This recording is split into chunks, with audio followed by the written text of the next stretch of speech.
Welcome back. In this session, we will examine the evaluation of information sources.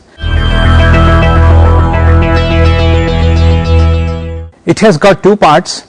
The first part deals with the criteria for the evaluation of print sources, and the second part will deal with the criteria for the evaluation of digital resources.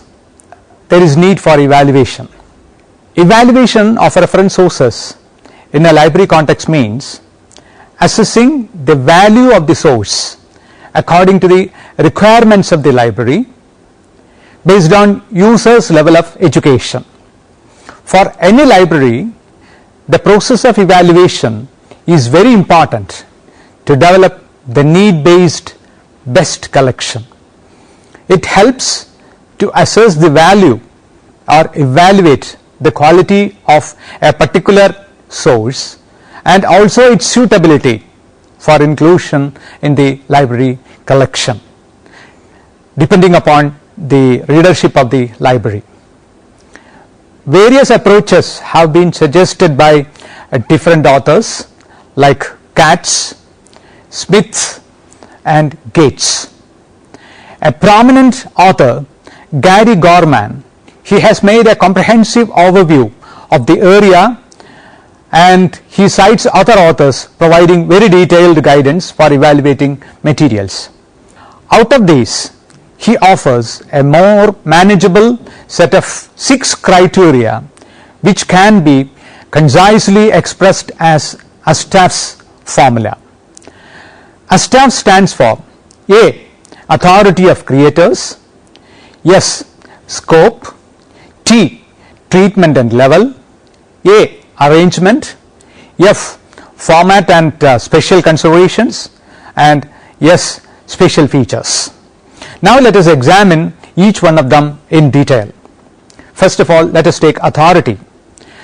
This is perhaps the major criterion in evaluating information source. The authority of the source can be judged from the reputation of the author or the editor or compiler and publisher. The following questions can be asked in this regard. Say, first, is the author identified or is he famous in his own area? Then second, is the author well known and well regarded in the field? Third, what are the author's credentials? Fourth, who is the publisher? Is it a university press, a commercial publisher, a trade association, the government, or is it self-published? All of you know that university presses are reputed for the quality of the work, and therefore these questions tell you about something which about the quality of the published material. Then the second aspect, scope and purpose.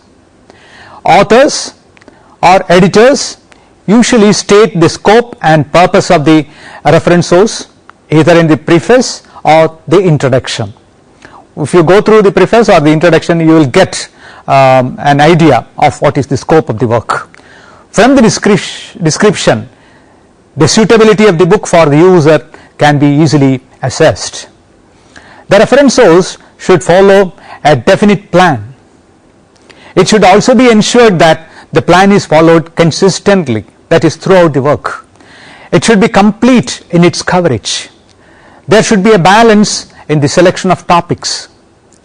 The questions to be asked in this context are: 1. What is the purpose of the document?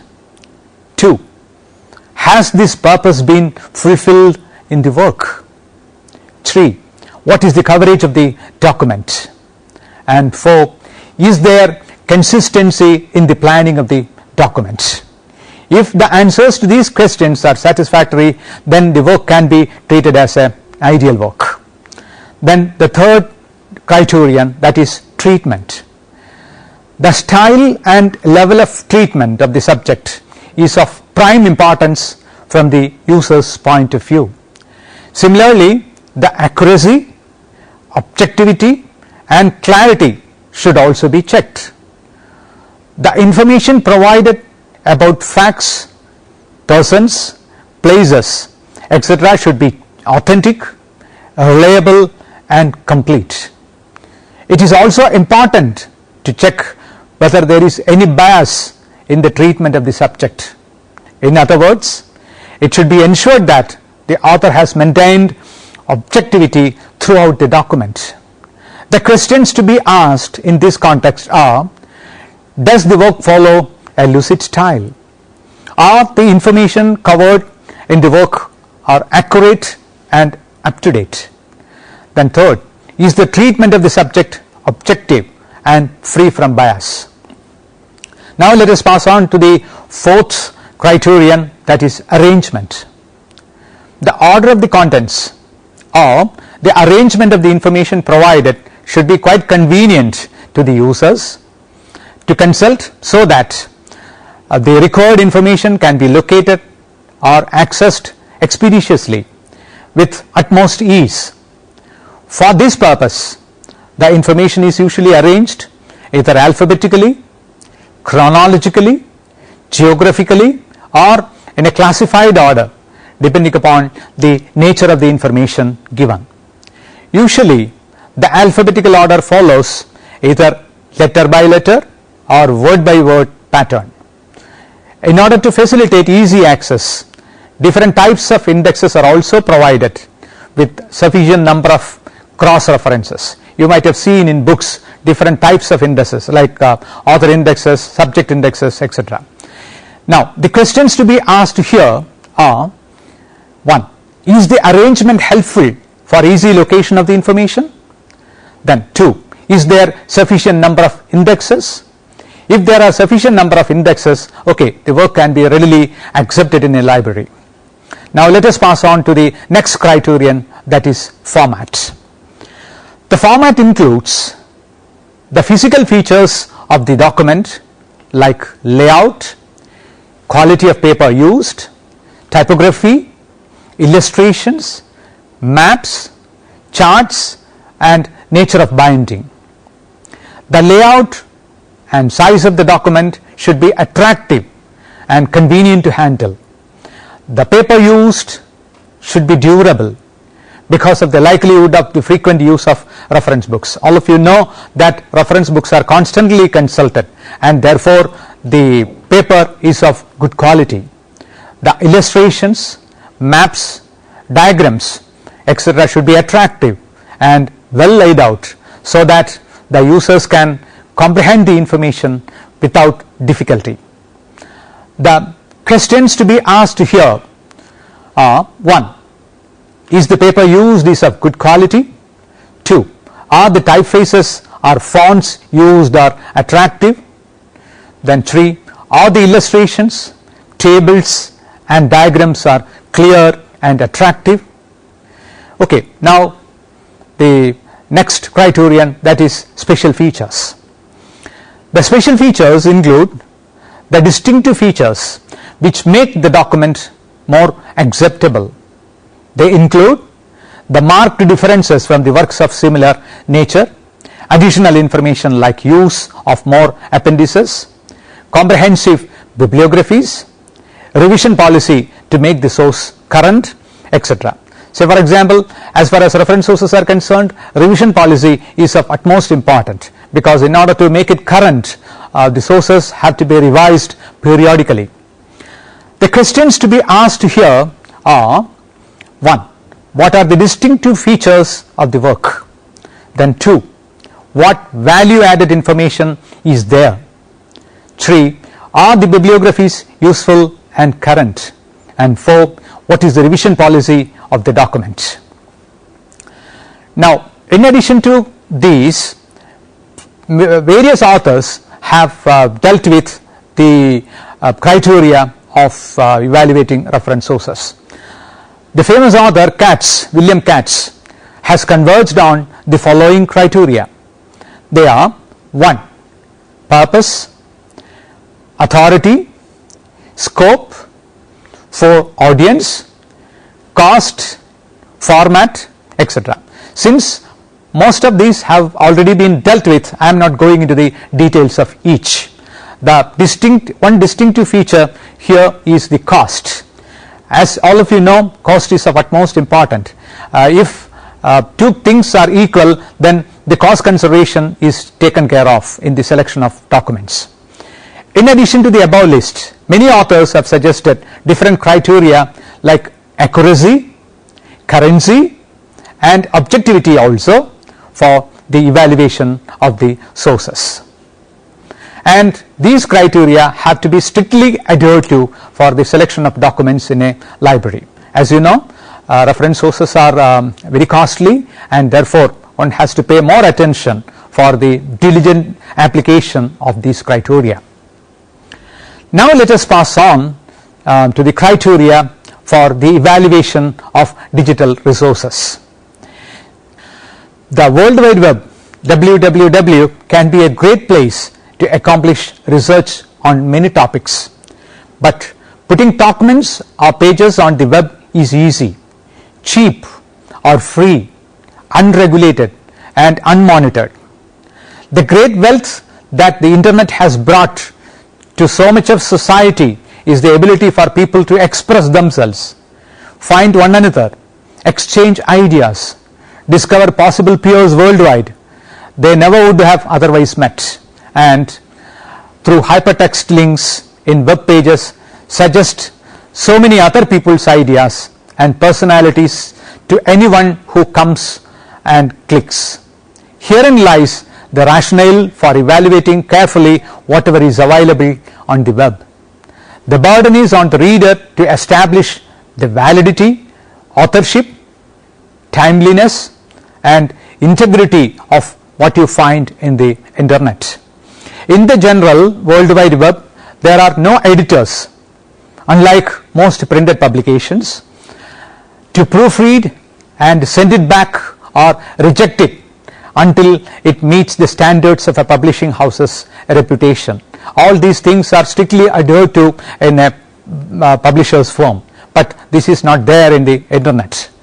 Most pages found in general search engines for the web are self-published or published by businesses with motives to get the users to buy something or believe a point of view. Therefore, if the users want to use it for serious research, need to cultivate the habit of healthy skepticism, that is, healthy evaluation of the documents, or questioning everything found with critical thinking. Answers to the following questions are helpful in deciding the suitability of the digital information contained in websites. Now, question number 1. What is the site's domain?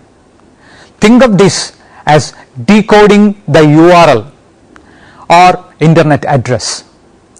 The origination of the site can provide indications of the site's mission or purpose. The most common domains are .org, that is an advocacy website such as a not-for-profit organization, .com, a business or commercial site, .net, a site from a network organization or an internet service provider, .edu, a site affiliated with a higher education institution, .gov, that's a federal government site, .il, a state government site. This may also include public schools and community colleges. Then .uk, UK stands for United Kingdom, a site originating in another country as indicated by the 2-letter code. Second question, what is the authority of the page? Look for information on the author of the site. Just like in the case of a printed book, here also you have to look for the author who has created the pages. In the internet, anyone can pose as an authority. Say the questions to be posed are: is the author's name visible? Does the author have an affiliation with an organization or institution? Does the author list his or her credentials? Are they relevant to the information presented? Is there a mailing address or telephone number included, as well as email address? Then there is some reliability for that. Then, is the information accurate and objective? There are no standards or controls on the accuracy of information available via the internet. The internet can be used by anyone, as I have already indicated, as a sounding board for their thoughts and opinions. Then here you have to worry about how accurate is the information presented. Are sources of factual information or statistics cited? Then if the sources are cited, you can be sure that that is reliable. Is there a bibliography included? That also points to the reliability of the information. Compare the page to related sources, electronic or print, for assistance in determining accuracy. That means that don't be carried away by the sheer fact that something is mentioned in the internet and don't misconstrue it as correct. So you have to tally it with other sources of information. Does the page exhibit a particular point of view or bias? Is the site objective? Is there a reason the site is presenting a particular point of view on a topic? That means you have to be very critical in determining whether there is subjectivity in the presentation of information. Then, does the page contain advertising? This may impact the content of the information included. Look carefully to see if there is a relationship between the advertising and the content, or whether the advertising is simply providing financial support for the page. This is very important while you are going through the internet sites. Sometimes, you know, some useful information may be there, but it will be loaded with the advertisements of the supporting firm. Then 4, is the page current?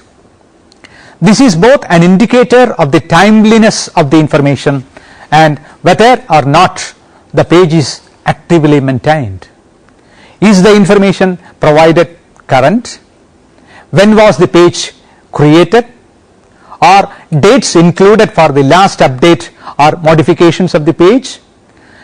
Are the links current and functional? And then the 5th set of criteria, does the page function well?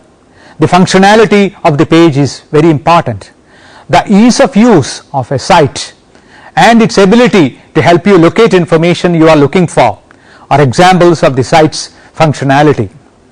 Then the questions to be asked here are, is the site easy to navigate? Are options to return to the home page, tops of pages, etc. provided? Then is the site searchable? Does the site include a sitemap or index? Then here, in addition to this, I have examined a number of library sites, especially library sites of American universities, which provide clear-cut criteria for the evaluation of digital resources. Here you can see the evaluation checklist provided by the University of California Berkeley Library as follows. Say, the questions they put forward are, what can the URL tell you? Who wrote this page? Is he or she or the authoring institution a qualified authority? Is it dated, current and timely? Is information cited authentic? Does the page have overall integrity and reliability as a source? What is the bias? Then could the page or site be ironic, like a satire or a spoof? If you have questions or reservations, how can you satisfy them? If the website clearly answers these questions, and if only you are convinced, then only you have to consider it as a reliable site. Then another example is that of Georgetown University Library. Their site discusses the issue in greater detail, and you can refer to http://www.library. Georgetown.edu/tutorials/research guides evaluating internet content. That is the title. It will be worthwhile to go through the site on your own, because that is very well written, and almost all the criteria are explained in ample detail. Now let us summarize the session. Various approaches have been suggested by different authorities like Katz, Smith and Gates. Gary Gorman's comprehensive overview of this area cites other authors providing very detailed guidance for evaluating materials. Out of them, he offers a more manageable set of 6 criteria which can be concisely expressed as ASTAF's formula. ASTAFs stand for authority, scope, treatment, arrangement, format and special features. Katz, on the other hand, Katz, all of you know, is an authority on information sources, has put forward purpose, authority, scope, audience, cost and format. The criteria adopted for the evaluation of digital resources are the site's domain name, authority of the web page, accuracy and objectivity of the information, currency of the information, functionality of the site, bias of the information and techniques adopted for satisfying the queries. Before we attend the next session, try to attempt the given assignments. What are the points to be remembered while evaluating the print resources? What are the main criteria used for the evaluation of e-resources or electronic resources? Reference, Information Services, an Introduction by K. Ann Castle and Uma Hiremath. Second, Student Guide to Research in the Digital Age, How to Locate and Evaluate Information Sources by Leslie F. Stebbins. Publisher is Libraries Unlimited. Third one, Evaluating Print versus Internet Sources. This is taken from the website of the Purdue University Online Writing Lab, and the site address is https://owl.english.purdue.edu/owl/resource. Next one also is taken from the website, and the title of the site is Evaluating Information Resources. It is retrieved from University of Alaska Fairbanks Emmrc Rasmussen Library, and the site address is http://library.uaf.edu/lis101 evaluation. Next one is also a website, Evaluation and Selection of Learning Resources, a guide, and this is retrieved from http://www.gov.pe.ca/photos/original/ed_ESLR_08.pdf.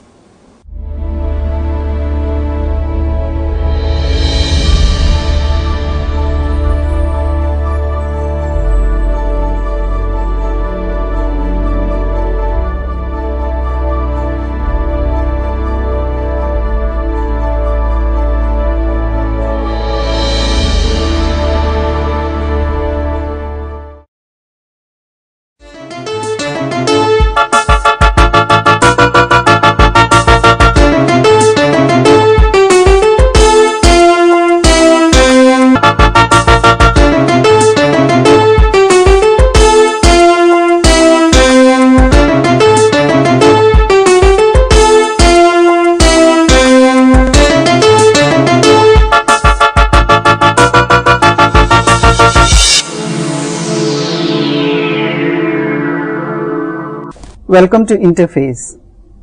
It's a privilege to introduce a senior scientist of the country, a retired professor from G.B. Pant University. He has done his PhD in biochemistry from IISc, and then he went on to join the Department of Biochemistry in Pantnagar, now Uttarakhand. he is very active in as a member of high power committees. Welcome to the program, sir. My pleasure. Sir, I would like to ask you a couple of questions. In this long years of about 40 years of academic life as a faculty member of the university, you have seen many facets of science. You started your career as a microbiologist, basically molecular biology is what you have been doing, and then you shifted into pathogens and diseases and host pathogen interactions. So, could you just tell us the highlights of what you've been doing? Yeah, sure.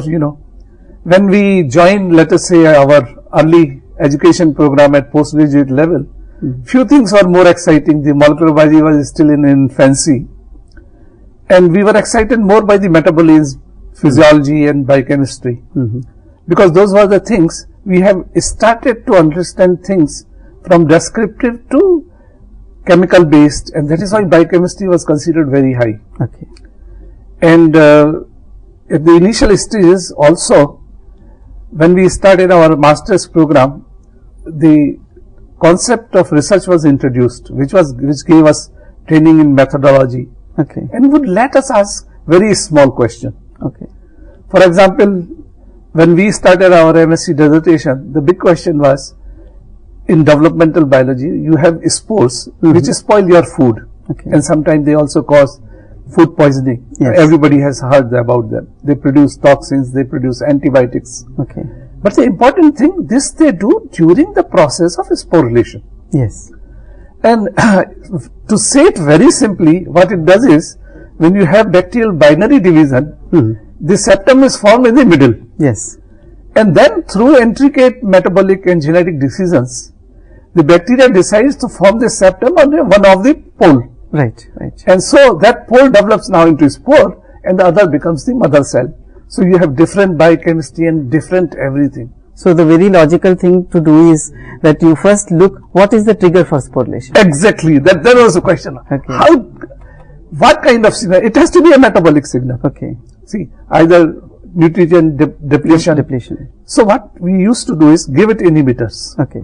Compete with some metabolic. And then see whether sporulation or anything will be affected. Okay. For example, in our cases, we had to use amino acids. Yes. So I prepared esters and checked. And you'll be amazed that one of the branch chain amino acid esters will permit vegetative growth, Yes. but will not permit the sporulation.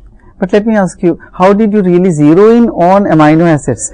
Because when you grow these bacteria, these were known as chemically defined growth medium. Earlier you just put the yeast extract and other Semi-defined. So some of these could be defined, and then when you have these auxotrophs, the advantage is you are limiting them of one amino acid. So you can control the metabolic profiles. Okay. And especially if these are branch chain amino acid, then you have three of them together. Okay. Right?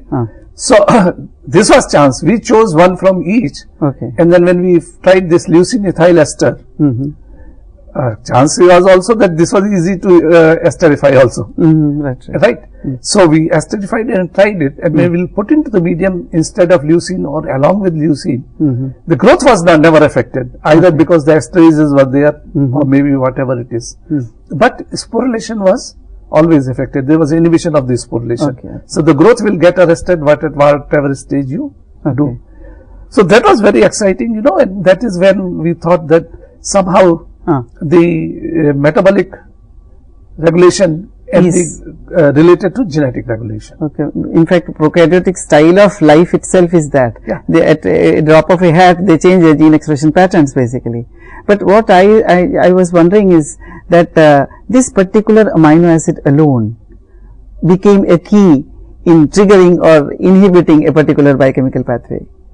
We have no clue even today. Okay. But subsequently, when after my postdoc from University of Illinois I returned, we shifted to glutamine synthetase because there was a chance discovery in our lab. We had this Bacillus brevis. Okay. This organism will grow happily if you give them a keto acid and the ammonia. But they will not sporulate. Okay. Give the corresponding amino acid like pyruvate or ammonia, it will grow. Okay. But give it pyruvate, instead that alanine, it will sporulate. Okay. Alpha ketoglutarate and ammonia, it will grow. But give it glutamic acid, it will grow as well as sporulate. Sporulate also. So we thought that nitrogen metabolism is very critical. So is there a threshold concentration of these two components? No, Which actually? they are used as something like 20 millimolar Okay. as a growth medium. All right. And you don't change much. Okay. Okay. But see the metabolic, at that time we did not have these, we could not do the metabolomes. Okay. If we had done it, Right. we would have known the pattern. Maybe it's not too late even now to look for those. Okay. That when you have reached this stage when the sporulation gets initiated. Incidentally, sporulation through morphology was divided into several stages. Stages. Yeah. Stages 0, 1, 2, Yes, 3, yes, 4. yes. And then these were known as committed. Yes. So you will have some cells getting committed to 0, some will get committed to 1, Okay. 2, 3, 4. So Okay. it was a step. Genetic decision is not triggers one and then it follows completely. Yes. Yes. It can get arrested at various stages or continue. So there's scope for decisions at every step, basically. Let me tell you, Uh, my understanding is now these systems are universal. You yourself know you are Yeah. working model system. okay. Model system are nothing but the genetic unity of the biological systems. System. Yes, that's true. Right? People are working now in Drosophila Yes. and working on the cancer. Any carcinogen, you can induce any kind of cancer now in the Drosophila. Yes. Professor Pradeep Sinha is working in IIT Kanpur. It was a pleasure to see it. Okay. Dr. Lakhotia is using them as the model system. They yes. believe that whatever, so you can even have drug screening in Drosophila, Okay. which is, I think, is amazing, Yes. Yes. right? In fact, it has been used as a model for neurobiological disorders of Long back, man. Dr. Long Abel back. Siddiqui Yes, used to yes. use them, Yes. right? Yes. His lab will use them. Olfactory sensors. Olfactory and, sensing and yes, other things. That's true. So they have basic biological process. The difference is only details. Details. Yes. So I think the nature workshop it does is just multiplies the DNA Okay. by duplication, and then the duplicated gene serve as a workshop for the nature. That's true. And let him. It's the raw material to be perfected. Right. You have so many parallel systems Right. which are being perfected. And then you get the orthologs and paralogs. Yes. You know already the paralogs is the one which will have a different function. Yeah. Ortholog is the same function and different one. Yeah.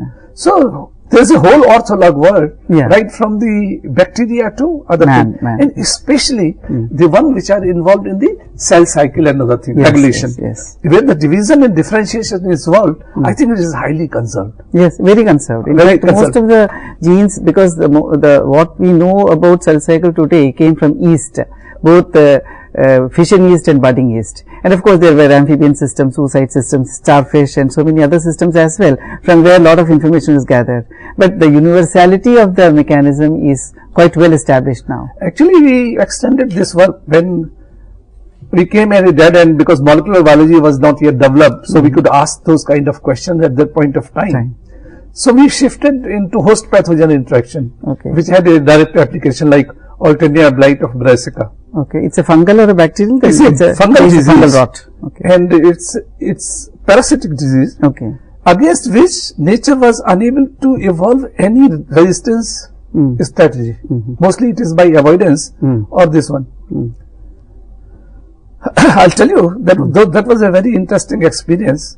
This is for the first time we learned the interplay of toxin and hormone. Okay. Okay.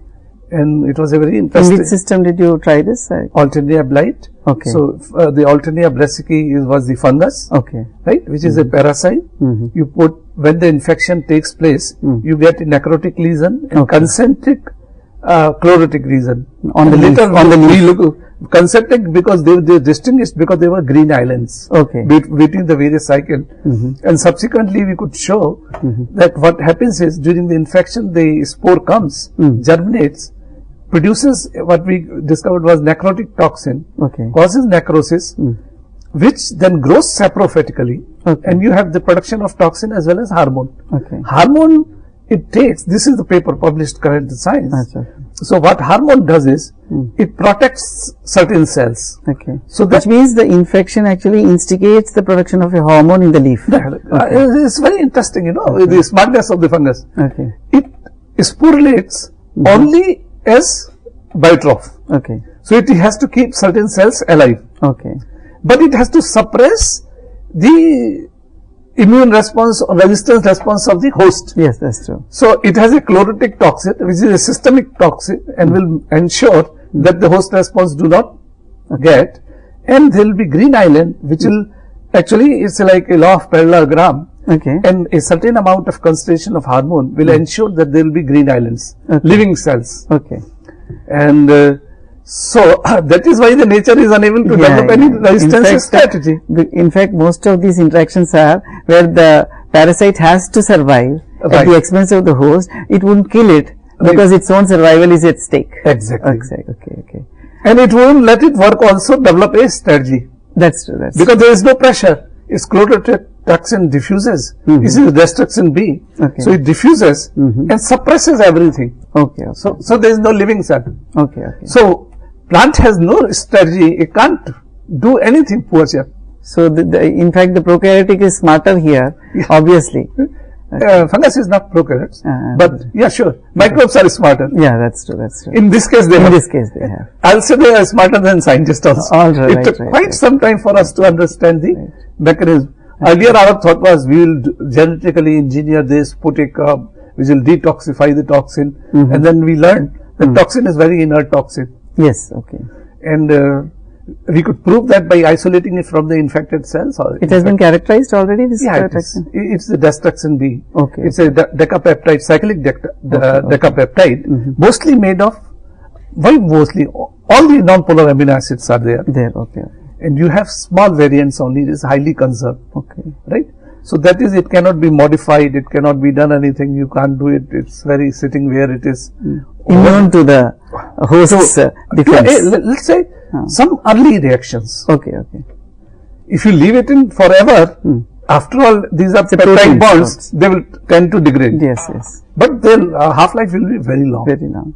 Professor, after this part of your scientific career, did you move on to further arenas in this agriculture? Sure. See, after this we got this antagonism, we said where it will be affected. Okay. And then the regulations, the PR proteins were supposed to be the kinases, so we started looking at that. And then Arabidopsis genome was worked out. Yes. And then MAP kinases were coming. So naturally for us was, like you know that there are many networks. Yes. And MAP kinases are considered very key for the regulation of cell cycle as well as the phosphorylation cascades. Phosphorylation cascades. And like in Arabidopsis, the first one is attached to the receptors. Okay. So you have a variety, 80 of them. And then you have, they converge into 20 MAP kinases. Yeah. And then you have the MAP kinases, which are again slightly more than this one. There will be like a spy behind a spy behind a spy. Yeah, obviously. No, see, the idea is they become the junction points. Yeah. So you initially have kinase, then you have kinase, and then you have the MAP kinases, which takes care of the phosphorylation of the transcription factors. Yes. So that in transcriptome, you get various proteins ride on or ride off. Okay. And then you can recognize which promoter to go through. Okay. They have never been shown into that intricate detail, because even in a you know that yeast hybrid system, at present we can deal only with two protein systems. Yes. Whereas a transcriptosome has as many as 29 to 30 proteins. Yeah, that's true. One will come, one will take off. Okay. Another will come, modify so that it now recognizes some other system. So it's like, that's the example. With the advent of bioinformatics and so much of data, protein data as well as RNA and DNA data, what could actually generate, function networks, as has already been done in many cases? See, what probably one will be doing early is, if we develop some kind of in vivo system where we can sense the protein-protein interactions, right? Without doing any perturbations. Okay. That is the ideal system where you can learn that. Okay. Because these are very small changes which change the dissociation constant. Probably I am getting too technical. Okay. And that dissociation constant decides how much you are going to have it. Okay. See, kinases have two advantages. They are enzyme as well as they are the substrates. Okay. So if you increase their concentration, you are increasing the substrate, which will have the cascade effect of the next step, because for next step they are enzymes. Okay. So I think if you ask me today, maybe it's getting exciting but Yeah, highly that's true. confusing. Highly confusing. But that's the way the nature works. Yeah, that's true. The order emerges from the disorder, and then the order seems disorder because we don't understand. Then we don't understand. But it should be like your You're talking about systems biology, which has already system started. biology. Yes, So yes. look at the computers are the simplest example. Okay. In the byte you have only yes or no. Yes, yeah, that's true. But the way they are arranged and they are made to the interpreter, they can do very complex Yes, yes. jobs. Yes. So probably 17% of the genome is the regulatory proteins. Yes. And each one is like your bytes. Okay. So their interplay will give you very complex systems in biology. That's true. That's I mean, I don't see in my lifetime ever able to totally discern that from here this goes to here, this goes to here, this goes to here, this goes to here, this goes to here. Yeah. But we will know the basic fundamental principle by which it is done. Done. Like, So there was a time when reductionist approach was there. Now we have a kind of a very integrative approach. Very Systems good. biology Yes. actually, which encompasses the entire cell and its interaction. Now moving on to, as you were, advancing in your career, right from this host pathogen relationship, what else was exciting to you? In fact, see, I think what happens is with time, you become more focused. Yes, Rather, in the earlier stages, we like to do many things. that's true. But as we grow, the basic question takes over. Okay. This one. So today I am more excited about working out the details. Okay. How exactly? And then, fortunately for us, as you said, bioinformatic tools are becoming available. Experimental tools are becoming available.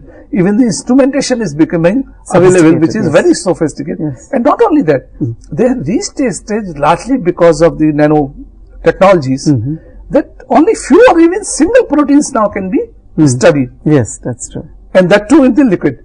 So, science is an exciting phase. Yeah, see, there was a time when, single gene studies and their products were a fad. But when the DNA microarray technology came in, now we have a snapshot of what's actually happening within a cell. Yeah, but it's interesting. Science, application has not weighted the full understanding of a system. That's true.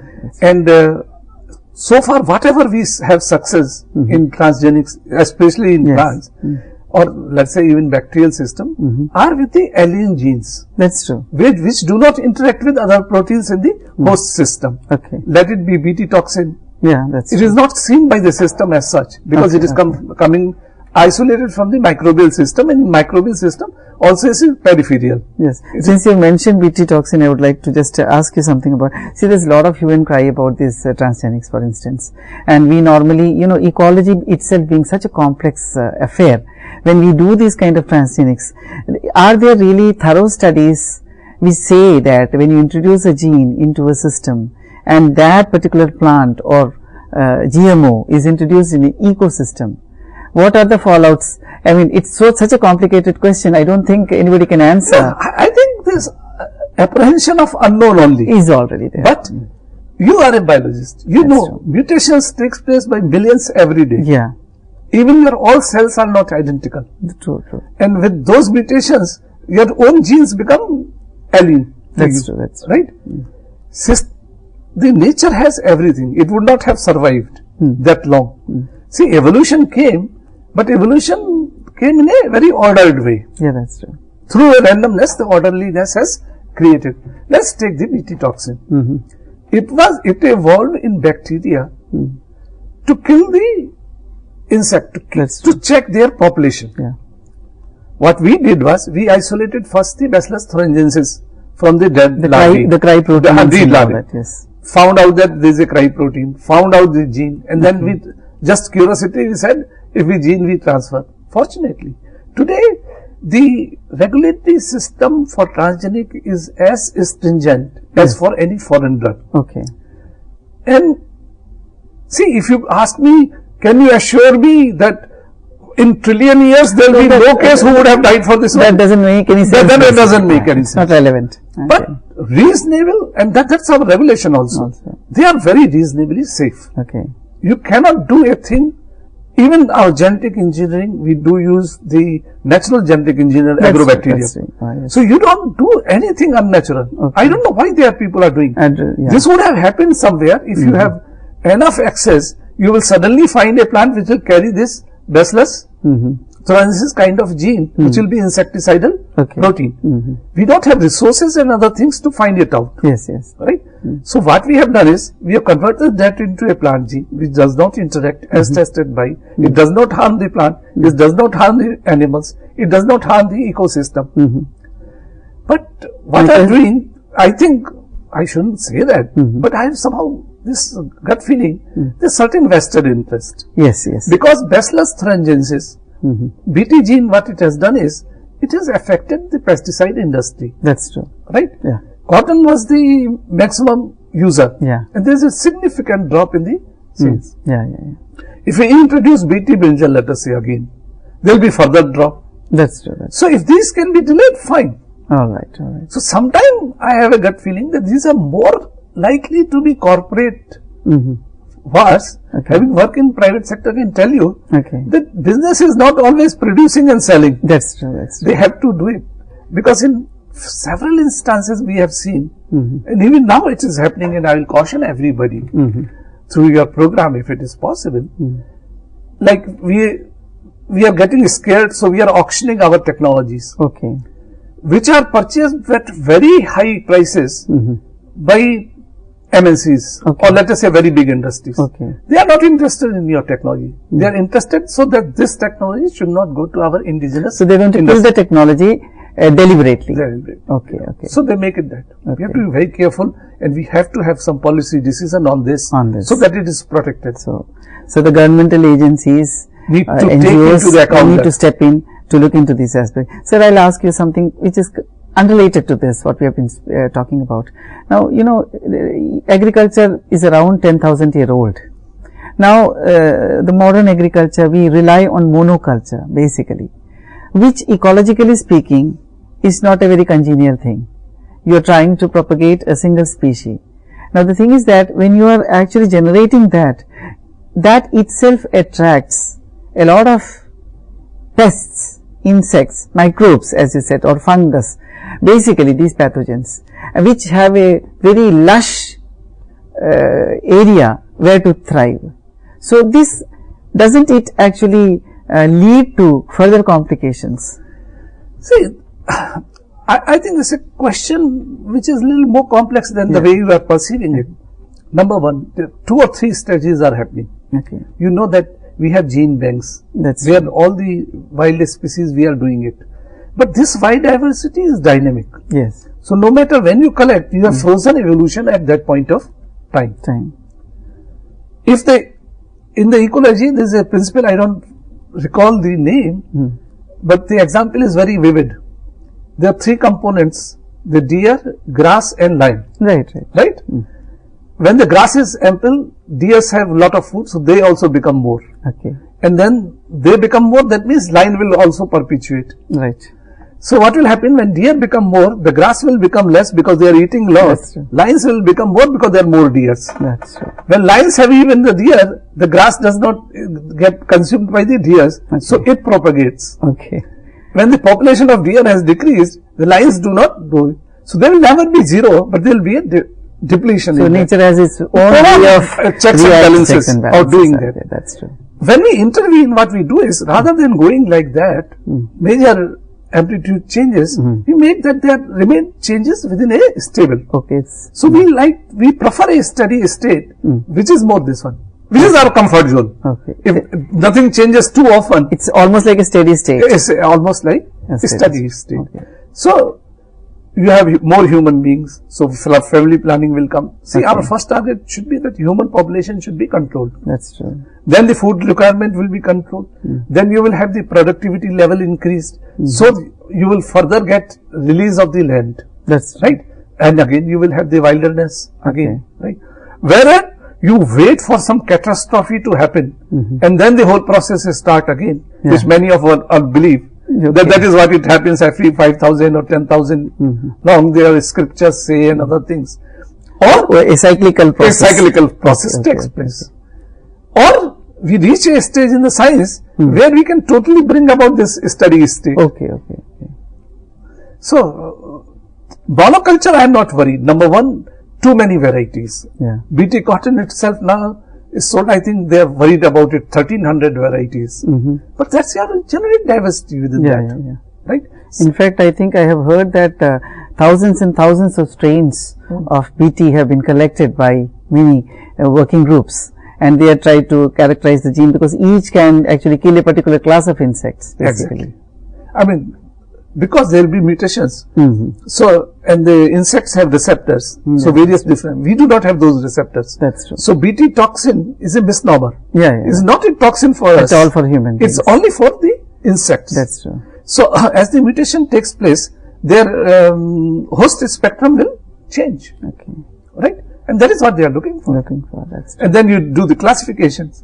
Because major changes do not take place. So, you have various domains which is come because of the gene combination. Okay. Or in the protein, some mutations have taken place. Okay. Thank you, Professor Garg, for illuminating us with your views, and your vast experience, I am sure, is going to be an asset to the viewers of this program. Thank you so much. Dr. Manish. We really enjoyed this, and I am sure I will live to see science progressing where it becomes more relevant and more purposeful for the society.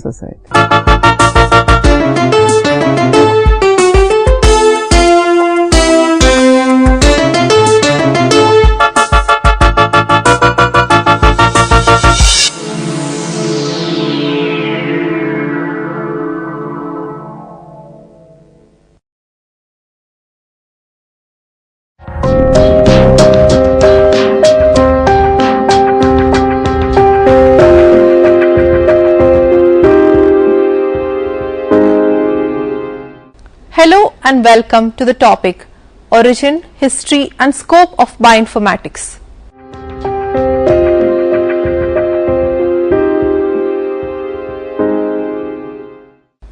Basic concepts. Welcome to the first module of the paper Biological Databases. This module deals with the history and basic concepts of bioinformatics with a special focus on the various open access bibliographic resources related to life sciences, the significance and need for such resources, the major content of the databases, how to search and use these resources or databases with special reference to PubMed. In this session, we would focus on the basic concepts of bioinformatics, which includes the origin, history, objectives and the applications of the same. It was in the 17th century that biologists started dealing with problems of information management.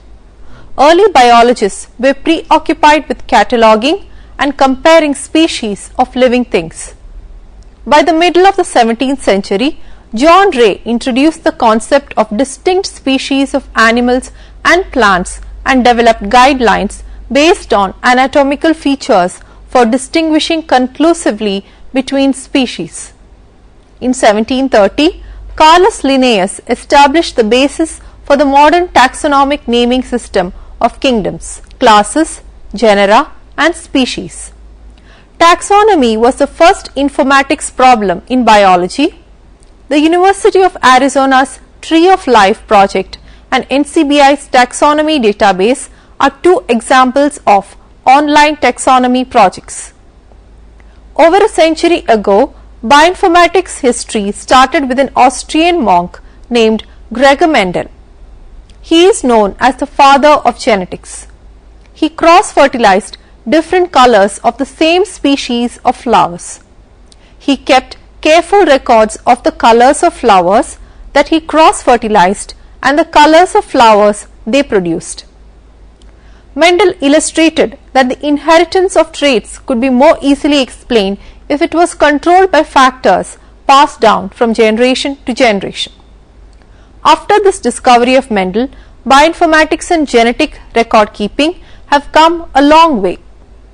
Growth in laboratory technology facilitated collection of data at a rate that was faster than the rate of data interpretation. Biologists reached a similar information overload and started facing a lot of difficulties in the field of data analysis and interpretation. Collecting and cataloging information about individual genes, that is approximately 30,000 in human DNA, and determining the sequence of 3 billion chemical bases that made up the human DNA became the second informatics problem in biology. In 1990, Human Genome Project was initiated as a prominent bioinformatics solution to the problem, and this labeled the 21st century as the era of genomes. Since Mendel, bioinformatics and genetic record keeping have come a long way. The understanding of genetics has advanced remarkably in the last 30 years. In 1972, Paul Berg made the first recombinant DNA molecule using ligase. In that same year, Stanley Cohen, Annie Chang and Herbert Boyer produced the first recombinant DNA organism. In 1973, two important things happened in the field of genomics. 1. Joseph Sambrook led a team that refined DNA electrophoresis using agarose gel, and 2. Herbert Boyer and Stanley Cohen invented DNA cloning. By 1977, a method for sequencing DNA was discovered and the first genetic engineering company, Gentech, was founded. By 1981, 579 human genes had been mapped, and mapping by in situ hybridization had become a standard method. Marvin Carruthers and Leroy Hood made a huge leap in bioinformatics when they invented a method for automated DNA sequencing. In 1988, the Human Genome Organization, or HUGO, was founded. This is an international organization of scientists involved in Human Genome Project. In 1989, the first complete genome map was published of the bacteria Haemophilus influenza. The following year, the Human Genome Project was started. By 1991, a total of 1,879 human genes had been mapped. In 1993, Genethon, a human genome research center in France, produced a physical map of the human genome. 3 years later, Genethon published the final version of the human genetic map. This concluded the end of the first phase of the Human Genome Project. In the mid-1970s, it would take a laboratory at least 2 months to sequence 150 nucleotides. 10 years ago, the only way to track genes was to scour large, well-documented family trees of relatively inbred populations such as Ashkenazi Jews from Europe. These types of genealogical searches 11 million nucleotides a day for its corporate clients and company research. Bioinformatics was fueled by the need to create huge databases such as GenBank and EMBL and DNA database of Japan to store and compare the DNA sequence data erupting from the human genome and other genome sequencing projects. Today, bioinformatics embraces protein structure analysis, gene and protein functional information, data from patients, preclinical and clinical trials, and the metabolic pathways of numerous species. Origin of Internet. The management and, more importantly, accessibility of this data is directly attributable to the development of the Internet, particularly the World Wide Web. Originally developed for military purposes in the 60s and expanded by the National Science Foundation in the 80s, scientific use of the Internet grew dramatically following the release of the World Wide Web by CERN in 1992. HTML. The World Wide Web is a graphical interface based on hypertext by which text and graphics can be displayed and highlighted. Each highlighted element is a pointer to another document which can reside on any Internet host computer. Page display, hypertext links, and other features are coded using a simple cross-platform hypertext markup language or HTML and viewed on Unix workstations, personal computers, and Apple Macs as World Wide Web pages using a browser. Java. The first graphical World Wide Web browser, Mosaic for X, and the first molecular biology World Wide Web server, XPC, were made available in 1993. In 1995, Sun Microsystems released Java, an object-oriented portable programming language based on C++. In addition to being a standalone programming language in the classical sense, Java provides a highly interactive dynamic content to the Internet and offers a uniform operational level for all types of computers, provided they implement the Java Virtual Machine or JVM. Thus, programs can be written, transmitted over the Internet and executed on any other type of remote machine running a Java Virtual Machine. Java is also integrated into Netscape and Microsoft browsers, providing both the common interface and programming capability which are vital in sorting through and interpreting the gigabytes of bioinformatics data now available and increasing at an exponential rate. XML. The new XML Standard 8 is a project of the World Wide Web Consortium which extends the power of the World Wide Web to deliver not only HTML documents but an unlimited range of document types using customized markup. This will enable the bioinformatics community to exchange data objects such as sequence alignments, chemical structures, spectra, etc. together with appropriate tools to display them just as easily as they exchange HTML documents today. Both Microsoft and Netscape support this new technology in their latest browsers. Corba.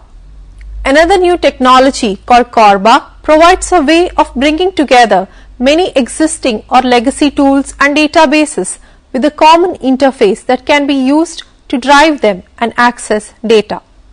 Corba frameworks for bioinformatics tools and databases have been developed by, for example, NetGenix and the European Bioinformatics Institute (EBI). Representatives from industry and the public sector under the umbrella of the Object Management Group are working on open Corba based standards for biological information representation. The Internet offers scientists a universal platform on which to share and search for data and the tools to ease data searching, processing, integration and interpretation. The same hardware and software tools are also used by companies and organizations in more private yet still global intranet networks. One such company, Oxford Glycosciences in the UK, has developed a bioinformatics system as a key part of its proteomics activity. Rosetta. Rosetta focuses on protein expression data and sets out to identify the specific proteins which are up or down regulated in a particular disease, characterize these proteins with respect to their primary structure, post-translational modifications and biological function, evaluate them as drug targets and markers of disease and develop novel drug candidates. OGS uses a technique called fluorescent IPG page to separate and measure different protein types in a biological sample such as a body fluid or purified cell extract. After separation, each protein is collected and then broken up into many different fragments using controlled techniques. The mass and sequence of these fragments is determined with great accuracy using a technique called mass spectrometry. The sequence of the original protein can then be theoretically reconstructed by fitting these fragments back together in a kind of jigsaw. This reassembly of the protein sequence is a task well suited to signal processing and statistical methods. Rosetta is built on an object relational database system which stores demographic and clinical data on sample donors and tracks the processing of samples and analytical results. It also interprets protein sequence data and matches this data with that held in public client and proprietary protein and gene databases. Rosetta comprises a suite of linked HTML pages which allow data to be entered, modified and searched, and allows the user easy access to other databases. A high level of intelligence is provided through a sophisticated suite of proprietary search, analytical and computational algorithms.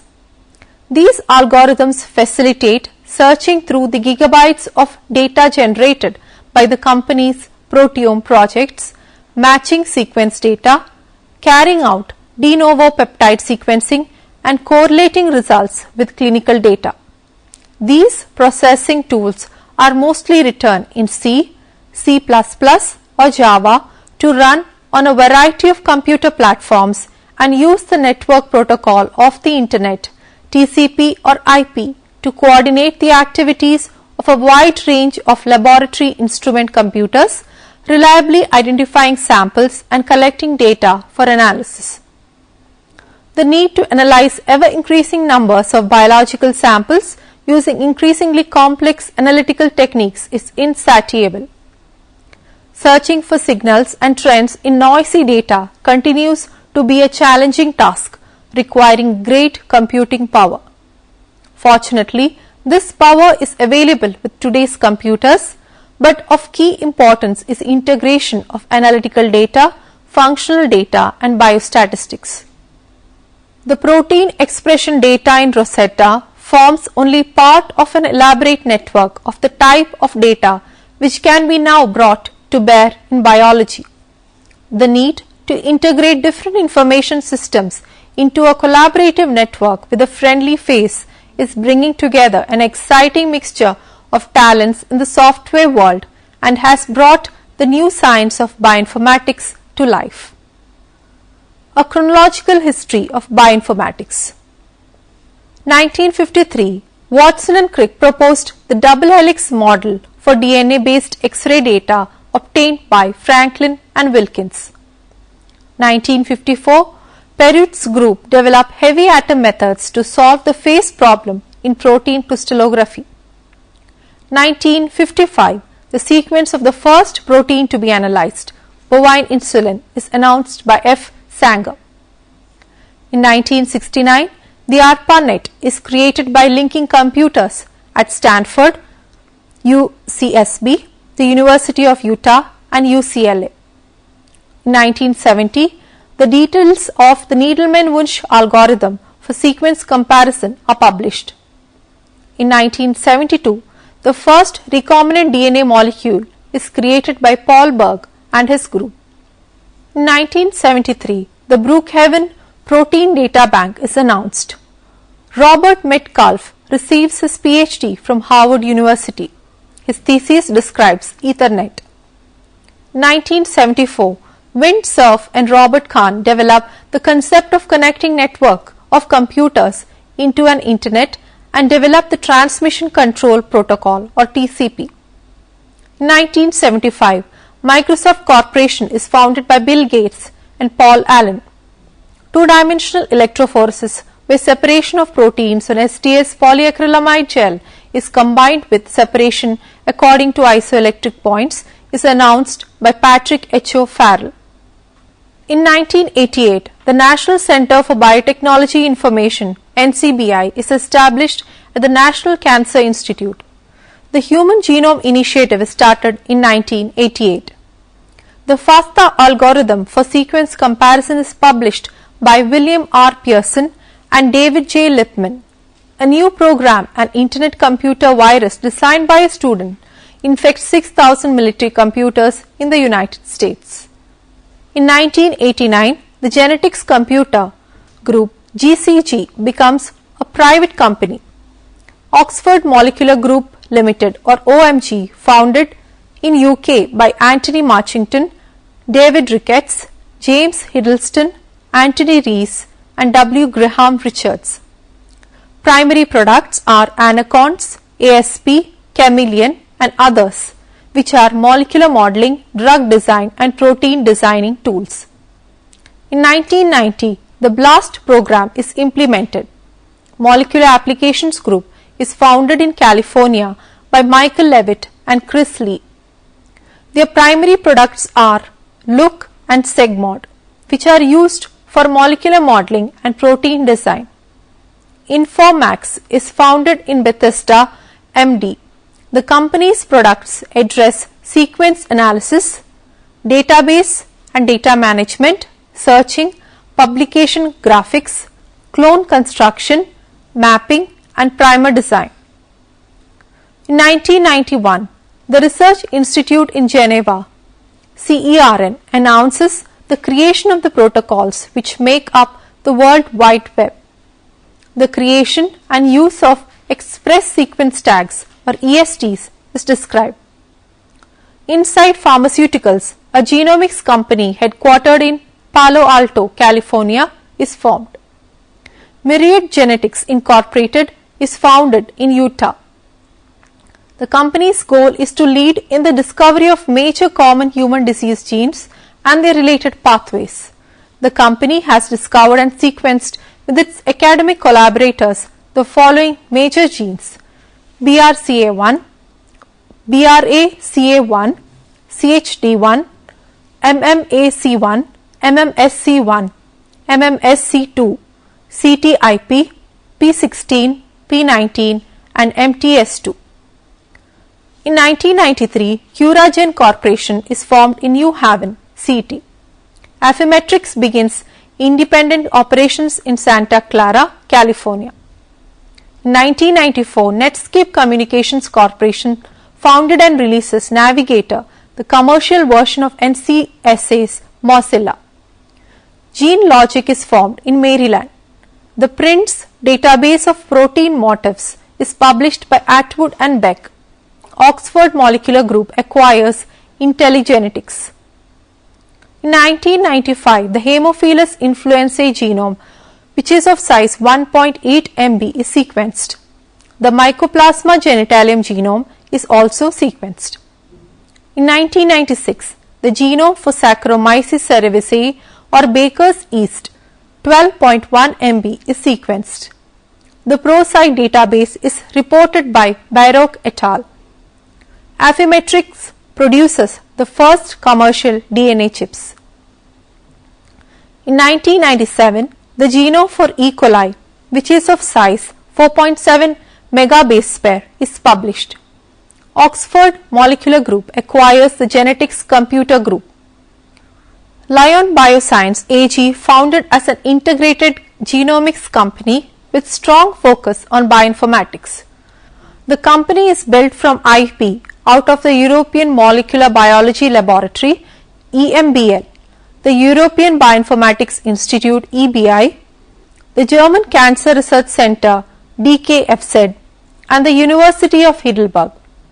Paradigm Genetics Incorporated, a company focused on the application of genomic technologies to enhance worldwide food and fiber production, is founded in Research Triangle Park, NC. Decode Genetics publishes a paper that described the location of the FET1 gene, which is responsible for familial essential tremor on chromosome 13, published in Nature Genetics. In 1998, the genomes for Caenorhabditis elegans and Baker's yeast are published. The Swiss Institute of Bioinformatics is established as a non-profit foundation. Craig Venter formed Celera in Rockville, Maryland. PE Informatics was formed as a center of excellence within PE Biosystems. This center brings together and leverages the complementary expertise of PE Nelson and molecular informatics to further complement the genetic instrumentation expertise of applied biosystems. Informatica, a new genomics and bioinformatics company, is established by University College London, the Wolfson Institute for Biomedical Research, 5 leading scientists from major British academic centres and Unibio Limited. Geneformatics, a company dedicated to the analysis and prediction of protein structure and function, is formed in San Diego. Molecular Simulations Incorporated is acquired by Pharmacopoeia. In 1999, Decode Genetics, maps the gene linked to preeclampsia as a locus on chromosome 2p13. In 2000, the genome for Pseudomonas aeruginosa, which is 6.3 megabase pair, is published.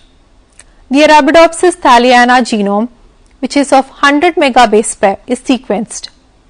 The Drosophila melanogaster genome, which is of 180 MB, is sequenced.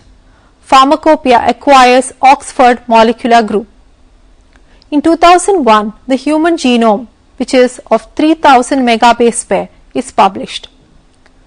What is bioinformatics? Bioinformatics is conceptualizing biology in terms of molecules and applying informatics techniques derived from disciplines such as applied mathematics, computer science and statistics to understand and organize the information associated with these molecules on a large scale. Hence, bioinformatics is a management information system for molecular biology and has many practical applications in various fields.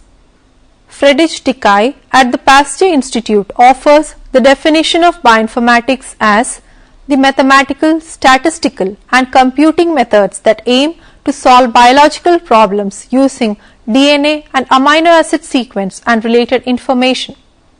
Bioinformatics is a highly interdisciplinary field of biology relying on basics from computer science, biology, physics, chemistry and mathematics. The subject facilitates biological information to be handled by the use of computers. Most of the large biological molecules are polymers, that is, ordered chains of simpler molecular modules called monomers.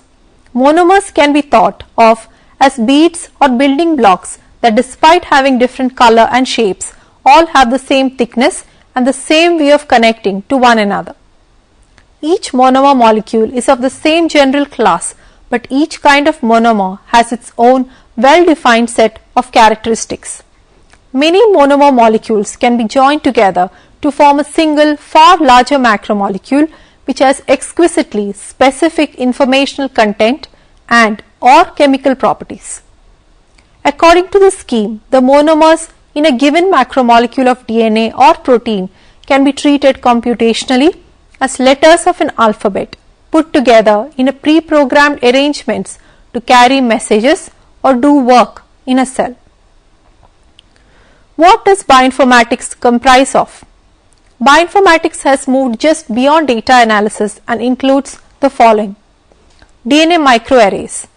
There are new technologies designed to measure the relative number of copies of a genetic message, that is, levels of gene expression at different stages in development or disease or in different tissues. Functional genomics, large-scale ways of identifying gene functions and associations, that is, yeast-2 hybrid methods. Structural genomics, attempts to crystallize and or predict the structures of all proteins. Comparative genomics, study of multiple whole genomes for understanding the differences and similarities between all the genes of multiple species. Medical informatics, the management of biomedical experimentation data associated with particular molecules, from mass spectroscopy to in vitro assays to clinical side effects. As a result of the massive surge in the data and its complexity, many of the challenges in biology have actually become challenges in computing. Such an approach is ideal because of the ease with which computers can handle large quantities of data and probe the complex dynamics observed in nature. Objectives of bioinformatics. The fundamental objectives of bioinformatics are the following. 1. Bioinformatics organizes data in a way that allows researchers to access existing information and to submit new entries. For example, the protein data bank for 3D macromolecular structures. While data curation is an essential task, the information stored in these databases is essentially useless until analyzed. Thus, the purpose of bioinformatics extends beyond mere volume control of data. 2. The second key objective is to develop tools and resources that aid in the analysis of data. For example, Having sequenced a particular protein, it is of interest to compare it with previously characterized sequences. Development of such resources requires extensive knowledge of computational theory as well as a thorough understanding of biology. 3. The third objective is to use the tools to analyze the data and interpret the results in a biologically meaningful manner. Traditionally, biological studies examined individual systems in detail and frequently compared them with a few that are related. In bioinformatics, we can also conduct global analysis of all the available data with the aim of uncovering common principles that apply across many systems and highlight features that are unique to some. Let us now summarize what we have discussed so far. Bioinformatics is the science of using information to understand biological phenomena. It offers the tools that can be used to answer some of the questions related to biological phenomena. It is part of the larger science of computational biology. Computational biology is the application of quantitative analytical techniques in modeling and solving problems in the biological systems. Bioinformatics at the basic level deals with biological information, data collection and data storage, data searching and retrieval, analysis and predicting patterns. By 1981, 579 human genes had been mapped, and mapping by in situ hybridization had become a standard method. Marvin Carruthers and Larry Hood made a huge leap in bioinformatics when they invented a method for automated DNA sequencing. The following year, the Human Genome Project was started. By 1991, a total of 1,879 human genes had been mapped. Bioinformatics was fueled by the need to create huge databases such as GenBank and EMBL and DNA Database of Japan to store and compare the DNA sequence data erupting from the human genome and other genome sequencing projects. Today, bioinformatics embraces protein structure analysis, gene and protein functional information, data from patients, preclinical and clinical trials, and the metabolic pathways of numerous species. Now, you can try to answer the questions given here. 1. Explain how the origin of Internet influenced the development of the field of bioinformatics. 2. What comprises the field of bioinformatics? 3. Describe the main objectives of bioinformatics. 4. Explain how Rosetta software suite is used in bioinformatics and its role in protein structure and sequence analysis. 5. Describe some of the milestones which paved the way for the development of bioinformatics. I hope that you may go through these reference books for further understanding. Bioinformatics, Concepts, Skills and Applications, written by S.C. Rastogi, Namita Mendiratha, Parag Rastogi. Published 1993, CBS Publishers and Distributors, 1st edition. Understanding Bioinformatics, written by Marketa Swellable, Jeremy O. Baum, Garland Science Publishers, in the year 2008. Bioinformatics, Databases, Tools and Algorithms, written by Orpita Basu, Siminder Kaur, Tukral. Published in the year 2007 by Oxford University Press. Introduction to Bioinformatics, written by Teresa K. Atwood and David J. Parry Smith. Published in the year 1999, Pearson Education Limited. Thank you for watching this program. We can meet again with another topic soon. Have a nice day.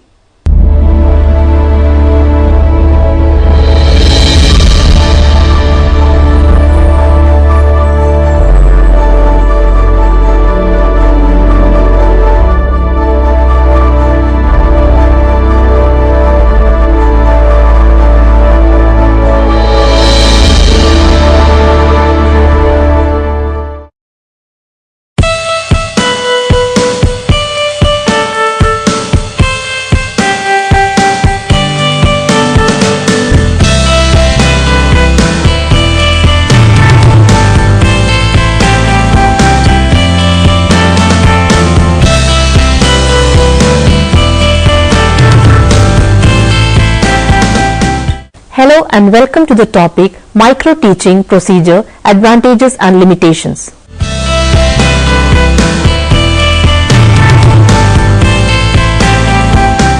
Overview. Teachers have a great role in shaping up the destiny of any country. This is because the quality of education depends on the quality of teachers. The quality of teachers will in a way depend on the way in which they have received the teacher education through teacher education institutions. Skill is required so that the teacher will be able to control and use his teaching exercises and influence the variable of the situation. This does not automatically come to him or her. It is the skill developed through awareness of interacting elements in a teacher learning situation, planning strategies based on this awareness, through the setting of sound objectives, assessing the result and modifying these objectives in terms of assessment. Traditional teacher education program had two parts, theoretical learning and practice teaching. As time went by, improvements were felt to be required in both theoretical and application of teaching skills. Some of the defects of teacher education program were that it gave emphasis on teacher rather than doing aspect. Classroom instructions were general rather than specific. Number of lessons was not based on ability. Feedback given to teachers and students were subjective. There was no provision of continuous or integrated assessment, no relationship between theoretical and practical skill of teaching, etc. To overcome these drawbacks, there came a new method to encourage properly to practice the teaching program. This was called micro-teaching. This emerged in the field of teacher education as a valid and useful method. It implies micro-elements that systematically attempt to simplify the complexities of teaching process. The purpose of micro-teaching is to give perspective in terms as much practice in teaching as possible under controlled conditions before they begin their teaching practice or internship. The term was introduced in the Stanford University by Ryan and Allen in 1963, and they described it as scale down teaching encounter, scale down in terms of class size, lesson length and teaching complexity. Basically, micro-teaching is a scale down encounter in which a teacher teaches a small unit to a group of 5 to 10 people for a small period of 5 to 10 minutes. The complex process of teaching is thus broken down to a manageable one. Here how to teach is considered important than what to teach.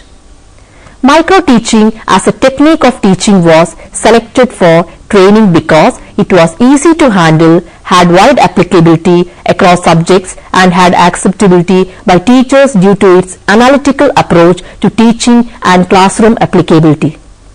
Micro-teaching is a teaching laboratory in which small groups of 5 or 6 faculty with some facilitators explore the process of teaching and learning by alternatively teaching and responding as students. The teachers learn from the feedback of their own teaching from being students while others are teaching. The basic premise of micro-teaching is that there are different ways of becoming an effective teacher, and this effectiveness can be expanded by observing other teaching styles and strategies and by discussing shared issues of teaching and learning. Micro-teaching provides skilled supervision with an opportunity to get a constructive feedback. In the late 1980s and 1990s, micro-teaching was reinvigorated with a completely new format developed in Southern Africa and later in China. Because of lack of available technology in developing countries, micro-teaching's format had to be made less technology dependent in order to be useful. Modifications were made in Malawi earlier than this, but it was in China and Namibia that it was completely transformed. The 21st century micro-teaching increases training effectiveness using an even more scaled-down teaching stimulation environment. In China, it became a part of national effort to modernize teaching practice. New concepts were introduced like self-study of groups, peer supervision, etc. Over the years, many micro-teaching clinics have made modifications in basic training protocol that detract from effectiveness of micro-teaching training. Some of the most frequent modifications include greatly increasing the size of the micro-teaching class. Another adaptation is the use of longer lessons. often 15 or 20 minutes in length because it is difficult to fit in some lesson concepts to 5-minute session. The development of elaborate micro-teaching facilities with permanent installation of multiple cameras, one-way glass partition and even audio capability at each student desk has been another development. Micro-teaching offers advantages of both a controlled laboratory environment and a realistic practical experience. It is hardly a substitute for teaching practice, but it offers advantages such as close supervision, manageable objectives established according to individual trainee needs and progress, continuous feedback, opportunity for self-evaluation, immediate guidance in areas of demonstrated efficiency, and the opportunity of repeating the lessons whenever desired. When all these advantages are combined, micro-teaching becomes a very valuable training method. Micro-teaching cycle. Micro-teaching is defined as a system of controlled practice that makes it possible to concentrate on specified teaching behavior and to practice teaching under controlled conditions. It is an organized method of practice teaching which involves a small group of preceptors, instructors who observe each other teach, provide feedback and discuss with one another the strengths of their presentations and potential areas for improvement. Micro-teaching involves the following steps: plan, teach, feedback, replan, reteach, refeedback. Planning the lesson's topic. This step involves a selection of the topic which is to be taught. The topic is analyzed into different activities of the teacher and the pupils. The activities are planned in such a logical sequence where maximum application of the components of a skill is possible. Teaching the lesson using targeted skill. This involves the attempts of the teacher trainee to use the components of the skill in suitable situations coming up in the process of teaching learning as per his or her planning of activities. Gathering feedback of the trainee's performance. This term refers to giving information to the teacher trainee about his performance. The information includes the points of strength as well as weakness relating to his or her performance. This helps the teacher trainee to improve upon his or her performance in the desired direction. Replanning to modify the plan according to the feedback. The teacher trainee replans his lesson, incorporating the points of strength and removing the points not skillfully handled during teaching in the previous attempt, either on the same topic or another topic suiting to the teacher trainee for improvement. Reteaching the lesson and incorporating the changes. This involves teaching to the same group of pupils if the topic is changed or to a different group of pupils if the topic is the same. This is done to remove boredom or monotony of the pupil. The teacher trainee teaches the class with renewed courage and confidence to perform better than the previous attempt. Completing re-feedback based on the trainee's modified behavior. This is the most important component of the micro-teaching for behavior modification of teacher trainee in the desired direction in each and every skill practice. The micro-teaching cycle starts with planning. In order to reduce the complexities involved in the teaching, the student teacher is asked to plan a micro lesson, that is, a short lesson for 5 to 10 minutes which he will teach in front of a micro class, a group consisting of 5 to 10 students, a supervisor and a peer if necessary. The student teacher is asked to teach concentrating one or few of the teaching skills. His teaching is evaluated by the students, peers and the supervisors using checklists to help them. Video recording can be done if facilities permit. At the end of 5 or 10 minute session as planned, the teacher is given a feedback on the deficiency noticed in his teaching methodology. Feedback can be aided by playing back the video recording. Using the feedback to help himself, the teacher is asked to replan his lesson, keeping the comments in view, and reteach immediately the same lesson to another group.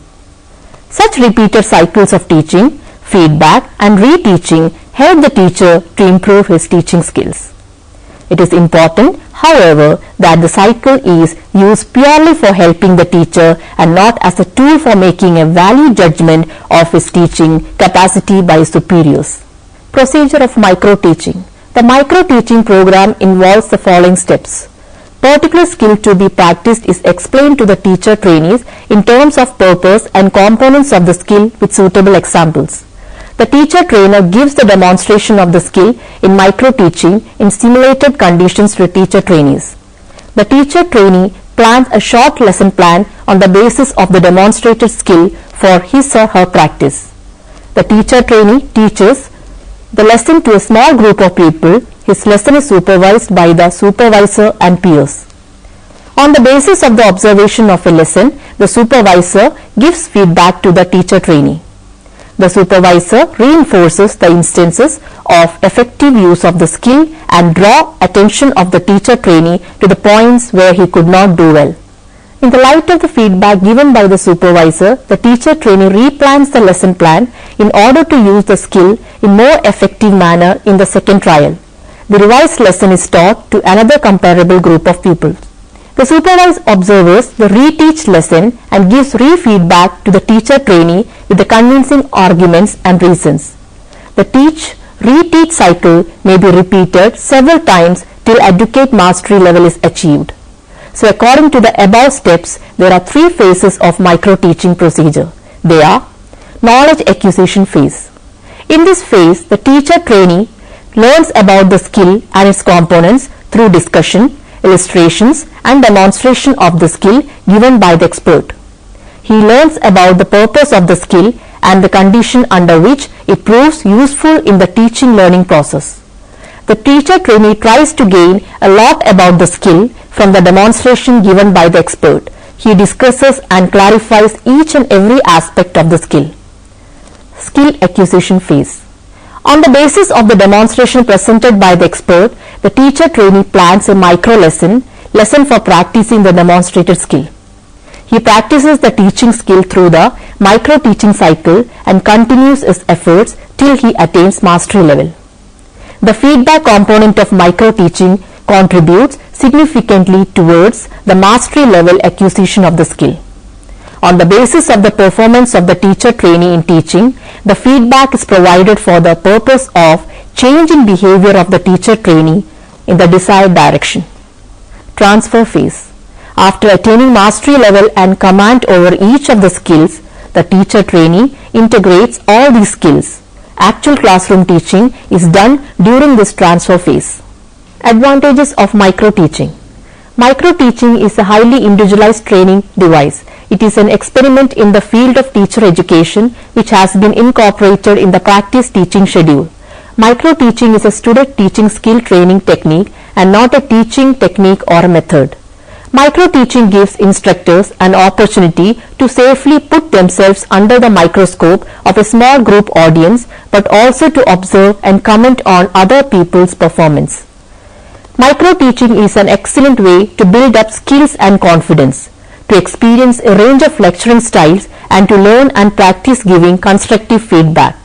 The method has the provision of immediate and effective feedback. It is useful for both pre-service and in-service teachers. It is a vehicle of continuous training applicable at all stages, not only to teachers at the beginning of their career but also for more senior teachers. It focuses on sharpening and developing specific teaching skills and eliminating errors. It enables understanding of behaviors important in classroom teaching. Micro teaching facilitates continuity in the training of the teachers. It increases the confidence of the learner teacher. It enables projection of model instructional skills. It provides expert supervision and a constructive feedback, and above all provides for repeated practice without adverse consequences to the teacher or his students. It provides an opportunity of integration of theory and practice. Self-evaluation is possible by tape recorder or videotape. As a tool for teacher preparation, micro teaching trains teaching behaviors and skills in a small group setting aided by video recordings. In micro teaching, the number of students as well as duration of teaching is less. The content is divided into smaller units which makes the teaching easier. In a protected environment of friends and colleagues, teachers can try out a short piece of what they usually do with their students and receive a well-intended collegial feedback. A micro-teaching session is a chance to adopt new teaching and learning strategies and through assuming the student's role to get an insight into student's need and expectation. It is a good time to learn from others and enrich one's own repertoire of teaching methods. In this method, the problem of indiscipline can also be controlled. Only one teaching skill is considered at a time. It simplifies the study of interaction between the teacher and the students. The objectives of micro-teaching can be written more clearly and specifically. Its use helps in the research work related to classroom teaching. A micro-teaching session is much more comfortable than real classroom situations because it eliminates pressure resulting from the length of the lecture, the scope and content of the matter to be conveyed, and the need to face large number of students, some of whom may be inattentive or even hostile. Another advantage of micro-teaching is that it provides skilled supervisors who can give support, lead the session in a proper direction, and share some insights from the pedagogic sciences. It employs real teaching situation for developing skills and helps to get deeper knowledge regarding the art of teaching. Limitations of micro-teaching. Lack of adequate and in-depth awareness of the purpose of micro-teaching has led to criticisms that micro-teaching produces homogenized standard robots with set procedures. It is feared that in this method, the acquired skills may not be internalized in a micro-teaching setup. Lot depends on the motivation of teacher to improve himself and the ability of the observer to give a good feedback. Micro-teaching is thus skill-oriented. The content in teaching is not emphasized at all. Not only this, the arrangement of micro-teaching laboratory is very expensive in small training colleges. The technique needs sufficient time for training. Large number of trainees cannot be given the opportunity for reteaching and replanning. Video, tape recorder and other devices are required in making the lesson effective. It is not possible for all training colleges to make such arrangements. Thus, it requires special classroom settings. Micro-teaching is a very time-consuming method. This technique is not complete in itself. It is useful only if it is used along with other techniques such as interaction analysis method and stimulator teaching method. The teacher also needs the training of this method. The method covers only a few specific skills and also deviates from normal classroom teaching. The modern age is leading towards the concept that the teachers are not born but they are made. The responsibility of producing competent teachers goes to the training institutions. Education technology has played the key role in this job. Getting in front of students is trying experience for budding teacher. The complexity of a teaching situation can be overwhelming. To deal effectively with it, teachers must not only have a good knowledge of the subject in hand, but also some communication skills such as ability to observe, supervise, lead a discussion and pose questions. Furthermore, a teacher should be aware of how students perceive him or her. In order making this possible and to modify teachers' behavior, micro-teaching technique can be effectively used. Even with these limitations, it eliminates some of the complexities of learning to teach in the classroom situation, such as the pressure of length of the lecture, the scope and content of the matter to be conveyed, the need to teach for a relatively long duration of time, and the need to face large number of students, some of whom are hostile temperamentally. We can summarize the important ideas discussed in this session. The chapter is about micro-teaching. It starts with a brief on teaching and the role of teaching in shaping up a society. This will mainly depend on the skill of each teacher or instructor. With the skill, teacher will be able to control and use his teaching exercises and influence the variable of the situation. It is the skill developed through awareness of interacting elements in a teacher learning situation, planning strategies based on this awareness. Through the settings of sound objectives, assessing the result and modifying these objectives in terms of assessment. This is provided by teaching programs. Some of the defects of traditional teacher education program were that it gave emphasis on teacher rather than doing aspect. Classroom instructions were general rather than specific. Number of lessons was not based on ability. Feedback given to teachers and students was subjective. There was no provision of continuous or integrated assessment, no relationship between theoretical and practical skill of teaching, etc. To overcome this, there came a new method called micro-teaching. Micro-teaching is a teaching laboratory in which small groups of 5 or 6 faculty with some facilitators explore the process of teaching and learning by alternatively teaching and responding as students. The teachers learn from the feedback of their own teaching from being students while others are teaching. Then the chapter explains the different cycles in micro-teaching and the various procedures involved in it. Micro-teaching involves 6 steps like plan, teach, feedback, replan, reteach and re-feedback. Keeping the different steps in the procedure of micro-teaching, it can be classified into 3 phases: knowledge acquisition phase, skill acquisition phase and transfer phase. The next module of chapter focuses on the advantages and limitations of micro-teaching, even though the method has a few limitations. It eliminates some of the complexities of learning to teach in the classroom situations, such as the pressure of length of the lecture, the scope and the content of the matter to be conveyed, the need to teach for relatively long duration of time, and the need to face large number of students and some of whom are hostile temperamentally. Now you can attempt to answer the questions given here. What are the different steps of micro-teaching? What were the pitfalls in the traditional teacher education programs? Write briefly on the procedure of micro-teaching. What are the advantages of micro-teaching? Now you can refer these books for further reading and understanding. Micro-teaching and prospective teachers, M.J. Lakshmi, Divimarthi, Bhaskara Rao, Discovery Publishing House, 2009. Micro-teaching, Y.K. Singh, M.S. Agnesh Sharma, APH Publishing Corporation, New Delhi, 2004. Hope that this session was useful to you. We may continue this session with another topic. Thank you.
Supraja रामपूर्वा सन्ध्या प्रवर्तते उत्तिष्ठ नरशार्दूल कर्तव्यं दैवमान्धिकम्. Temples, Kausalya Supraja रामपूर्वा the sanctum sanctorum, प्रवर्तते उत्तिष्ठ नरशार्दूल the abodes of the deities, where the faithful converge to pray and seek favor from the gods.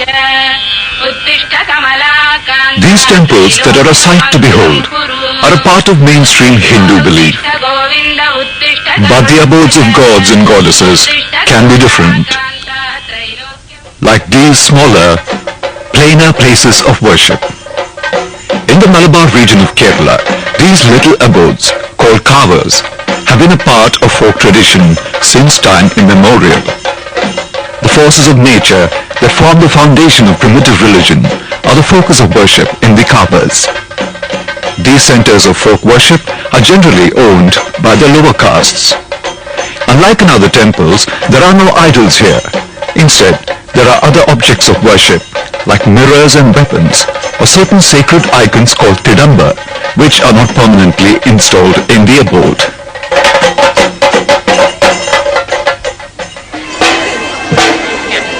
Once in a year, the entire village gathers at the kava. On this day, the deity manifests itself to the people. It mingles with them, blessing them, listening to their problems, and offering solace. These awe-inspiring beings are called Theyams. Theyams are a symbol of the supernatural powers.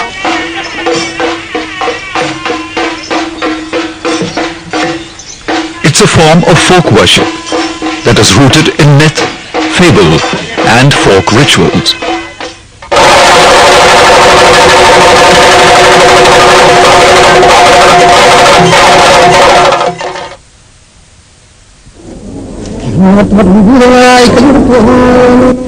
The word Theyyam has come from the Malayalam word Daivam, meaning God.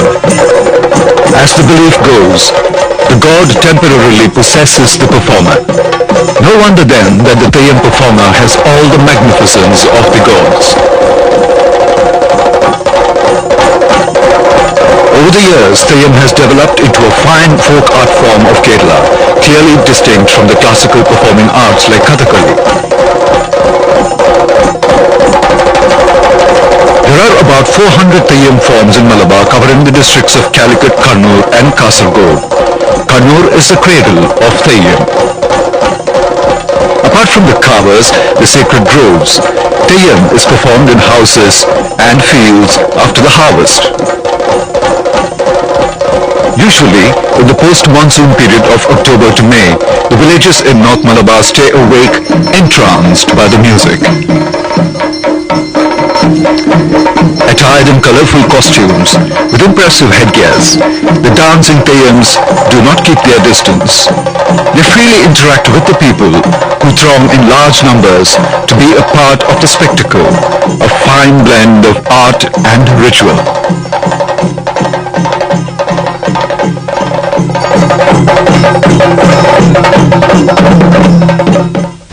അനുഷ്ഠാനവും കലയും ഈ തട്ടമായിട്ട് വ്യവച്ഛേദിക്കാൻ കഴിയാത്ത വിധത്തിൽ ചേർന്ന് കിടക്കുന്ന ഒരു form of expression എന്നൊക്കെ നമ്മൾ പറയുന്ന ഇതാണ് തെയ്യം. അപ്പോൾ അതുകൊണ്ട് തന്നെ തെയ്യത്തിൽ കലയുമുണ്ട് അനുഷ്ഠാനമുണ്ട്. പക്ഷെ അത് രൂപമെടുത്തിട്ടുള്ളത് മാന്ത്രികവും മതപരവുമായ ആചാര അനുഷ്ഠാനങ്ങളുടെ ഒരു എക്സ്പ്രഷൻ എന്ന നിലയിലാണ്.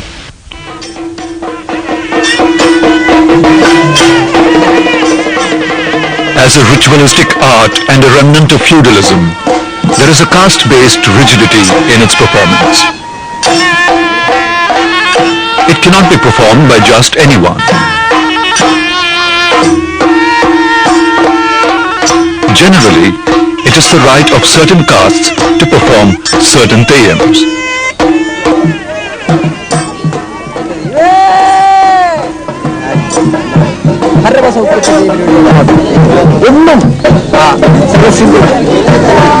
For instance, those belonging to the Vannan caste can perform Pudiya Bhagavati.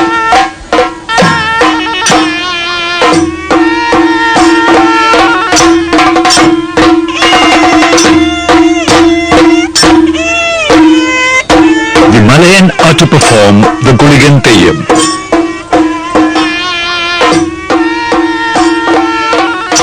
For the castes of Munnutton, Arunutton and Velan, there are certain other Theyyams reserved.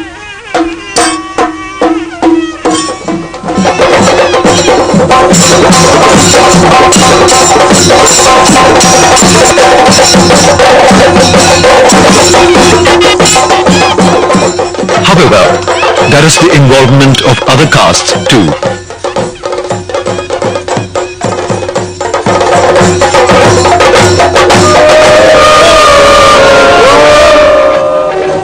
The priestly class of Brahmins and the Nayars, who belong to the upper caste in Kerala, perform the puja rituals.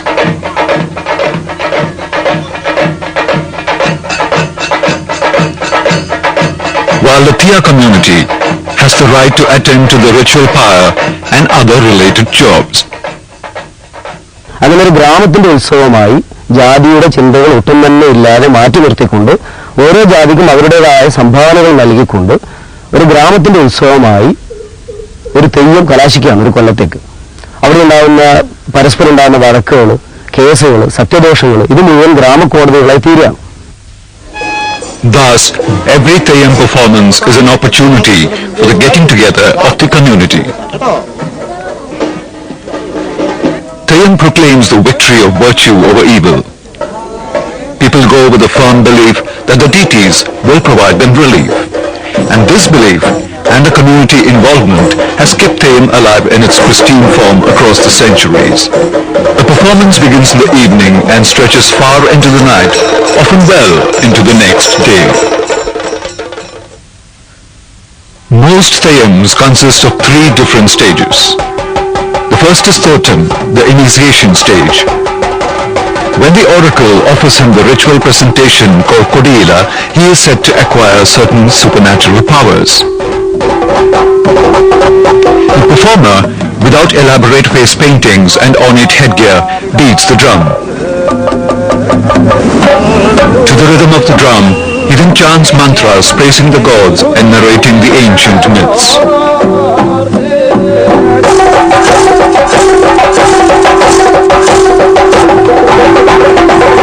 In some Theyyams, the Thotam stage ends with the performer entering into a trance with the oracle.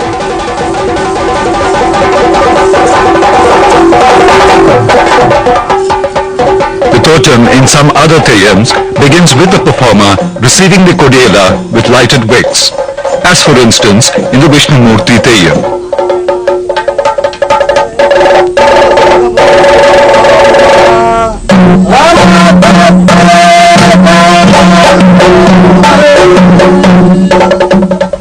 തോറ്റമ്പാട്ട്, വരവിളി തുടങ്ങിയ ഒരുപാട് ഘടകങ്ങളുണ്ട്. അതുകൊണ്ട് വാദ്യത്തിന് വളരെയേറെ പ്രാധാന്യമുണ്ട് തെയ്യത്തിൽ.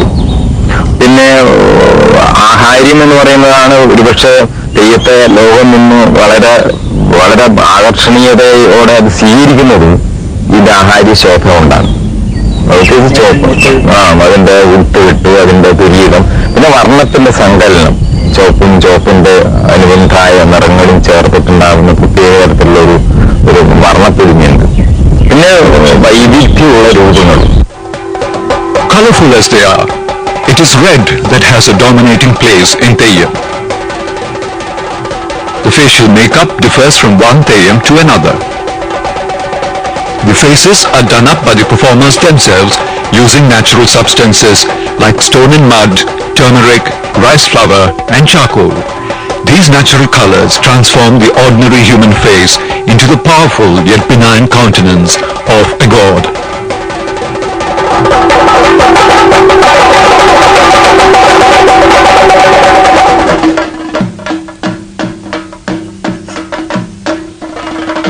Likewise, the headgears are also made by the performers.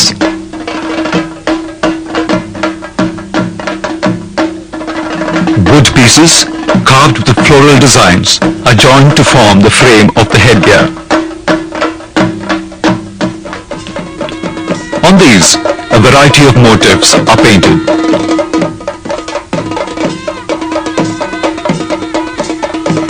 Now begins the process of making the delicate frill of the headgear. For this, tender palm leaves are stitched together in a circular form.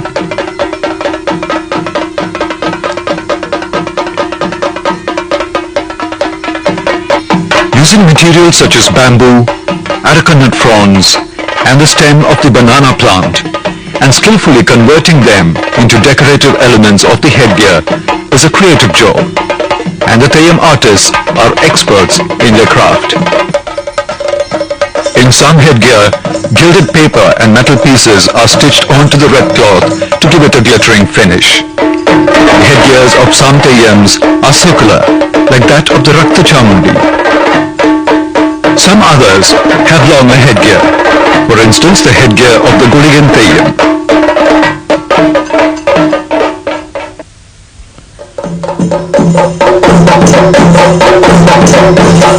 Once the faces are done, the second stage of the Theyyam performance, called Vellattam, begins.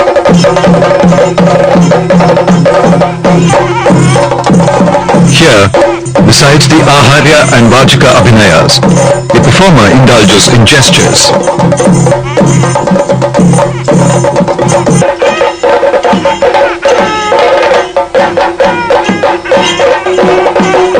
In the Vellattams of some Theyyams, like the Karimkutti Shastran and the Bali, there is immense scope for a variety of prolonged Abhinaya.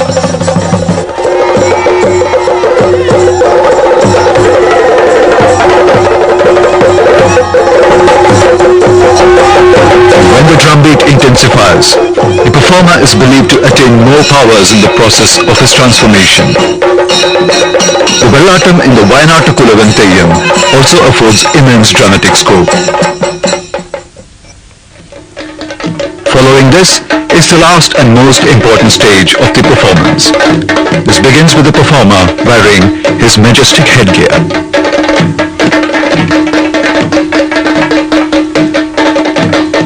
This pyre ritual marks the beginning of the Pudhiya Bhagavati Theyyam.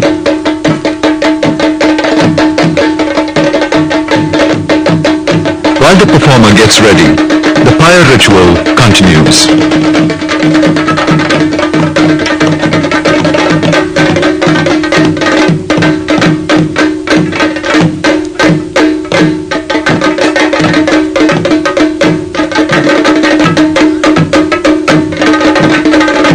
The Bhagavati Theyyam that was performed in the olden days to ward off the evil spirits that caused smallpox is even today staged with the same fervor.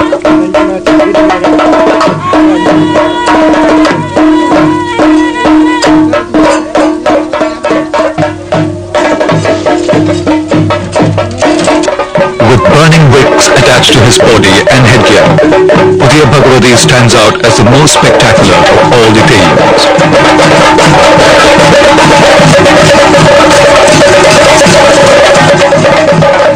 The transferring of supernatural powers to the performer is complete when the priest presents him with the sword and the shield.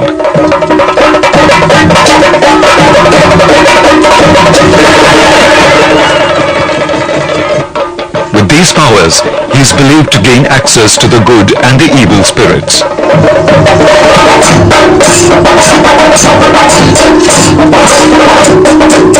Now begins a ritualistic dance of the performer.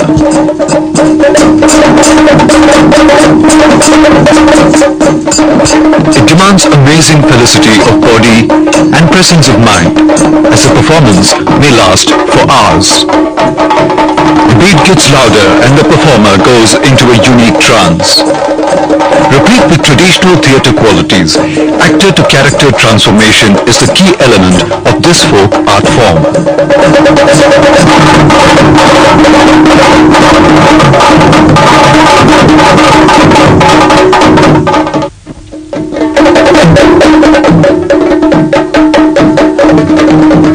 Some Theyyams also have shamanistic functions. For instance, this is the Virali Theyyam, which is performed to exorcise evil spirits.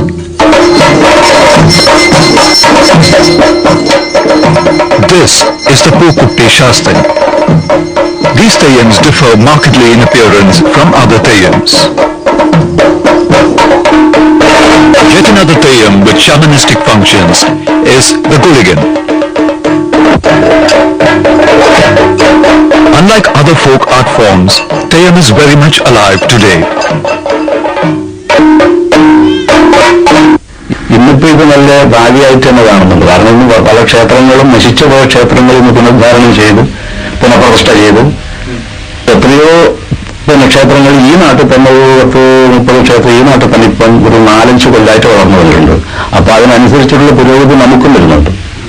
ആ ക്ഷേത്രത്തിൽ നമ്മൾ പിറകോട്ടം വിളിക്കുന്നുണ്ടല്ലോ.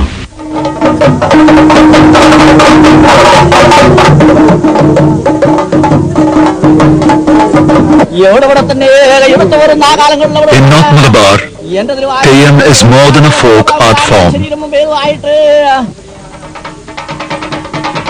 Theyyam here is a way of life, bestowing his munificence on all, regardless of caste and creed.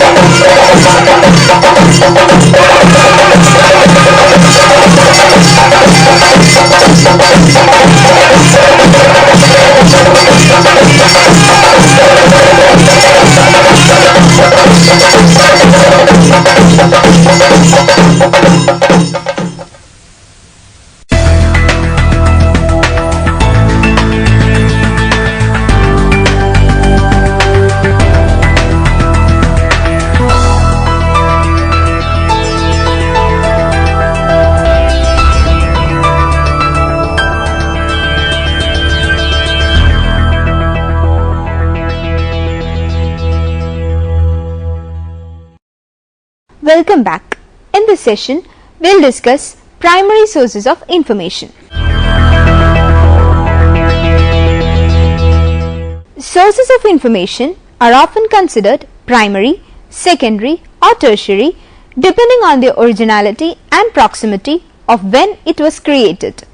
The primary source of information are basic sources of new information which are not passed through any filtering mechanism like condensation, interpretation or evaluation. The documents in which such information is published are known as primary sources. Such information is not available in secondary sources. They are the first published records of original research and developments that have not been altered or distorted in any way. They exist of their own and usually contain original information on the first formulation of any new observation, experiment, ideas, etc. They are the resources in which the author for the first time supplies evidence, describes a discovery, makes or derives a new proposition or brings forward new evidence about previous proposition. It is a fundamental authoritative document related to a subject of inquiry used in the preparation of a later derivative work. UNESCO defines a primary source as original scientific paper describing new research techniques or apparatus. Primary does not mean superior. It refers to the creation by the primary players and is distinguished from a secondary source which is a historical work like a scholarly book or article built up from primary sources. The significances of primary sources are as follows. A subject becomes a discipline in its own right when independent primary sources begin to be produced in that area. The progress and development of a country directly depend on the primary literature that reports a new discovery. The information published in primary sources is newly generated, recent, current, full and up to date for all other investigators working in the same field. When any research or investigation or any concept is first published in primary sources, only it becomes the basic and original source of communication of information and reports quickly to be used by other users.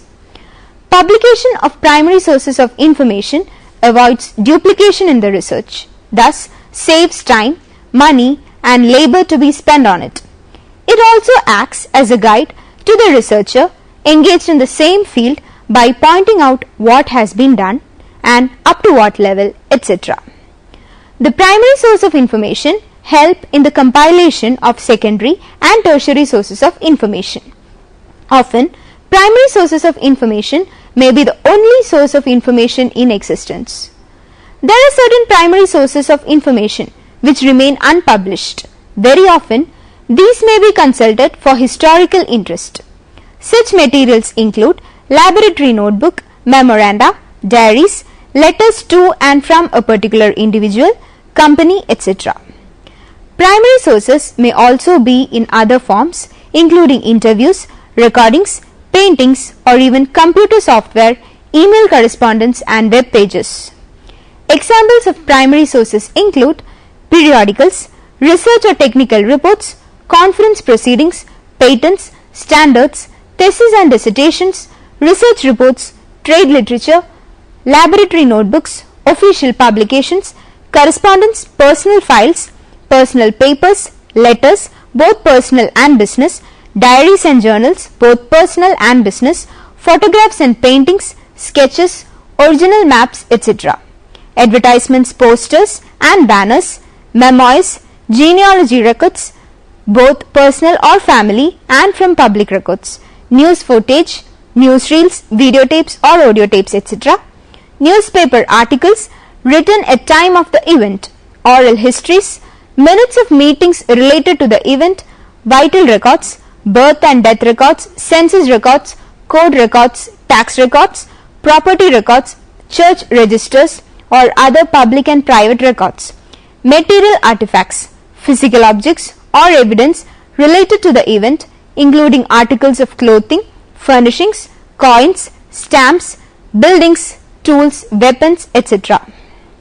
Creative works such as novels, essays, poetry, music, art and audio or video recordings, more recently computer software, email archives, web documents, etc. and many additional types of similar materials.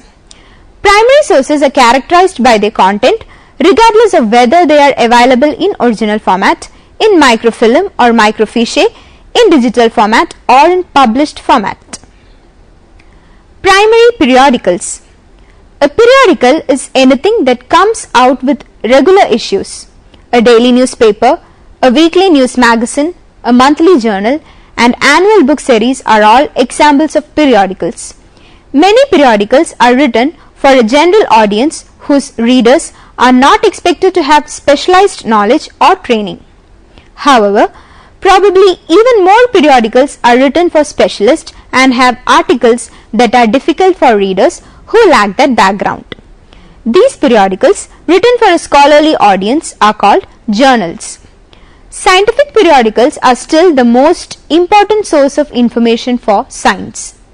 A periodical generally contains more than one article. Two major types of periodicals are 1. Journals of learned societies and professional institutions. 2. Journals issued by commercial publishers through normal channels.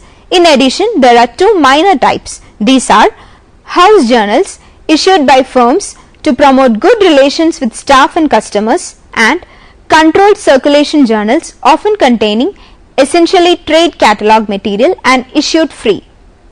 Reports.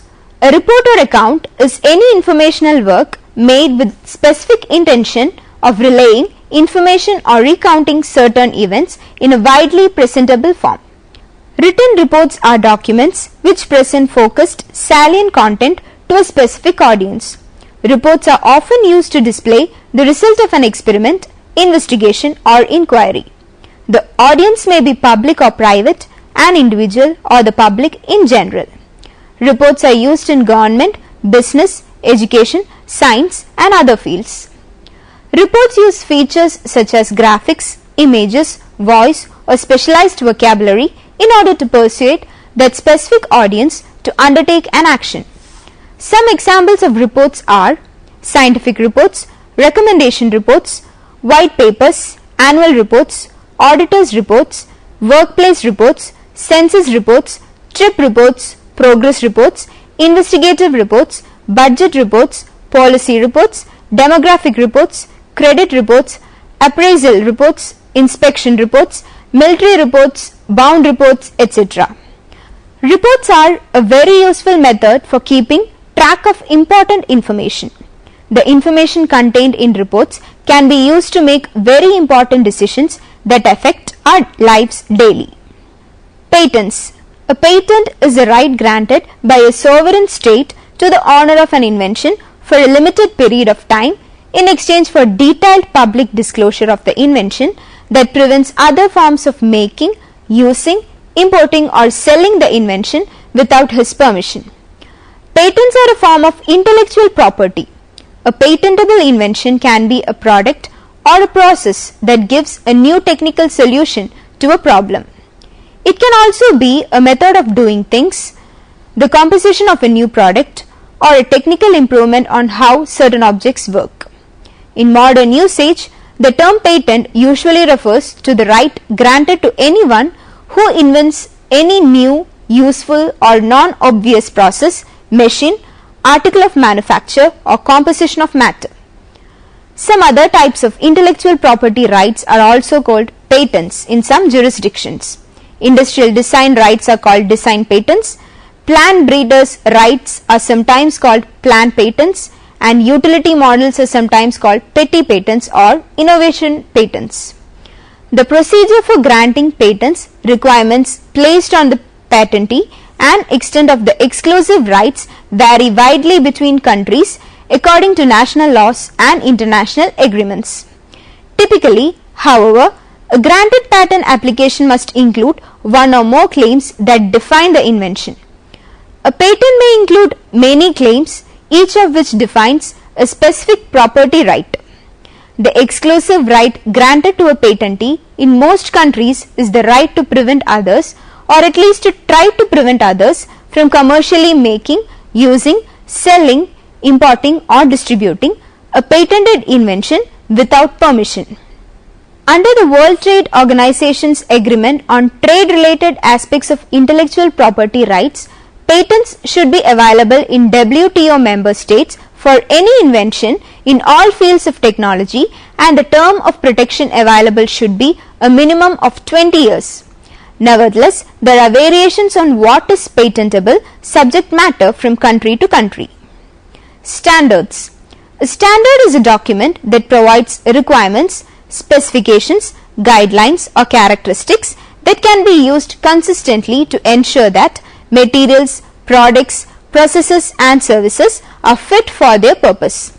Standards are unit or measures in terms of weight, size, lengths, qualities, composition, process of production, etc.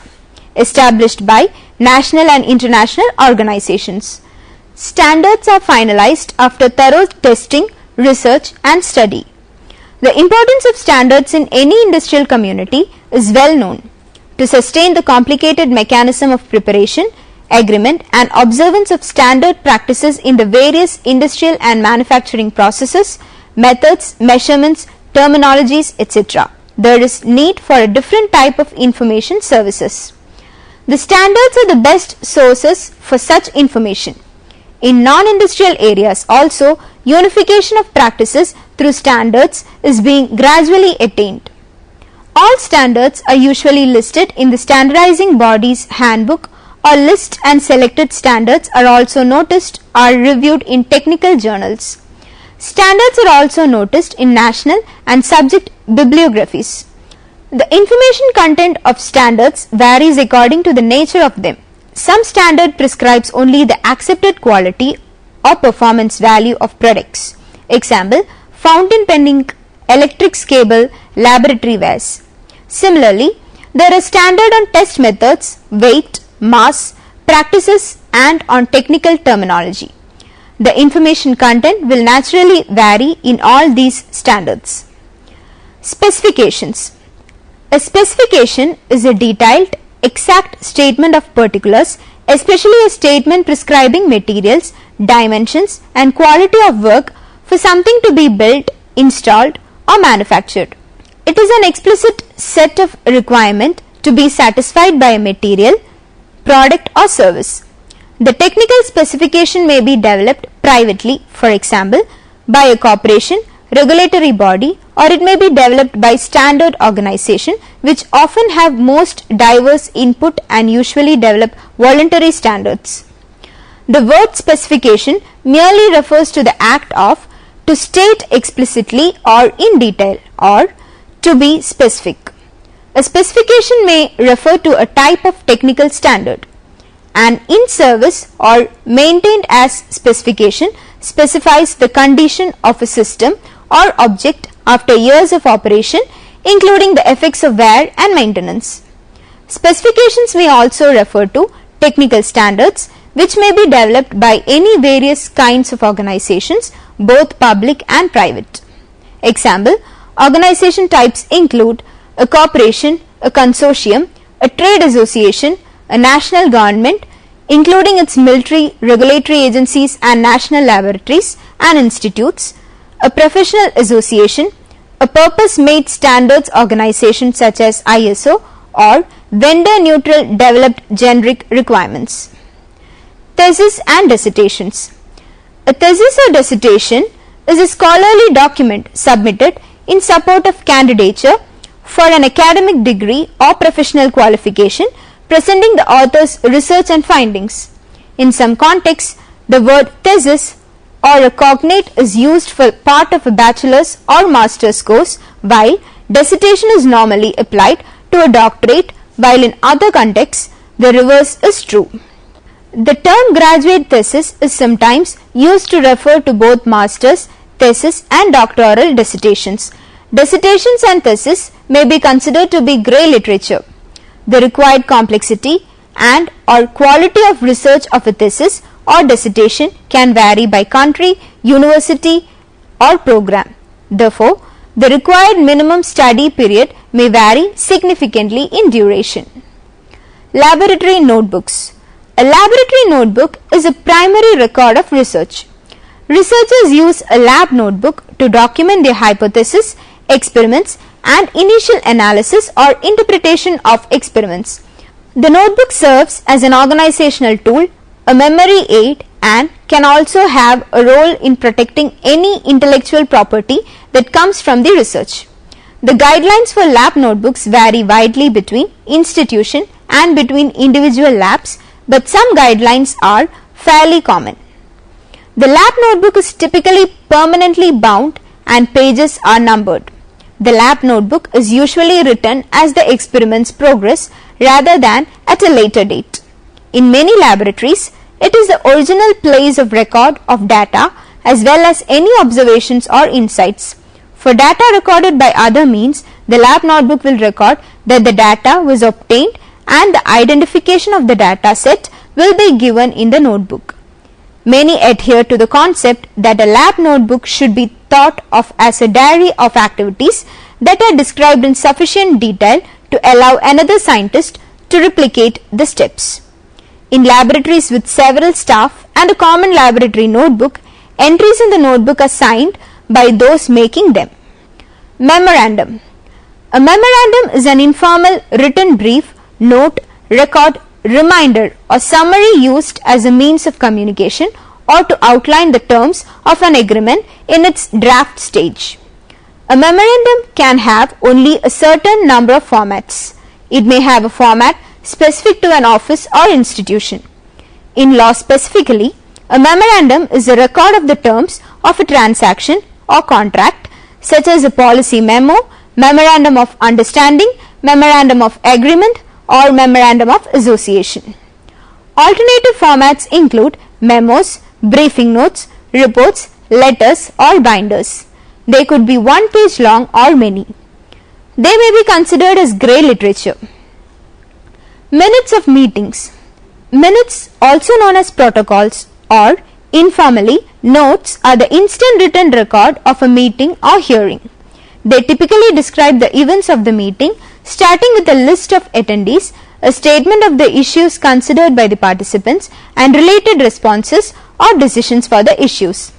Minutes may be created during the meeting by a typist or reporter who may use shorthand notation and then prepare the minutes and issue them to the participants afterwards. Alternatively, the meeting can be audio recorded, video recorded, or groups appointed or informally assigned secretary may take notes, with minutes prepared later. Many government agencies use minutes recording software to record and prepare all minutes in real time. Sources of information are often considered primary, secondary, or tertiary depending on their originality and proximity of when it was created. Primary sources are original materials. They are from the time period involved and have not been filtered through interpretation or evaluation. They are original materials on which other research is based. They are usually the first formal appearance of results in physical, print, or electronic format. They present original thinking, report a discovery, or share new information. Now, let us try to answer the following questions. What is a primary source of information? What is a patent? What is a specification? What is report? What is a memorandum? Here are some references for your further reading. Information Sources and Services, PSG Kumar, BR Publishing Corporation, Delhi. www.loc.gov/teachers/using primary sources/mla.html. http://guides.library.ucsc.edu/primary secondary. Hope the session on primary sources was useful for you.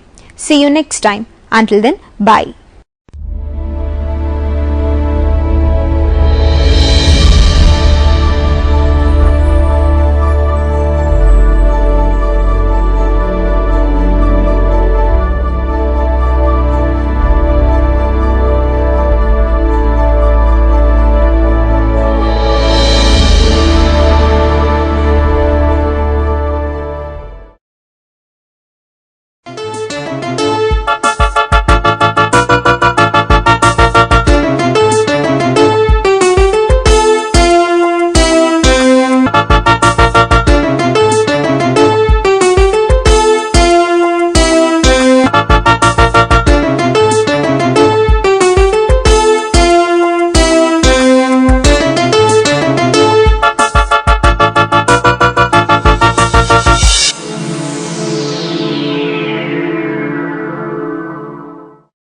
Welcome to Interface.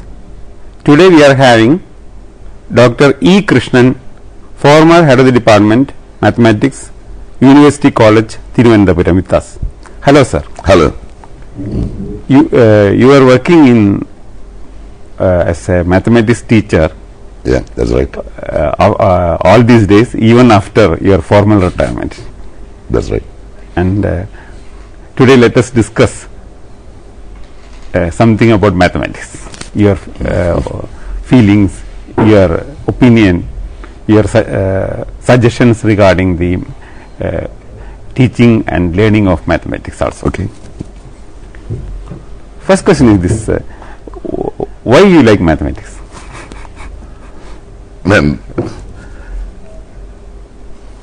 Actually, I like mathematics right from my early childhood because I found it a fun thing to do.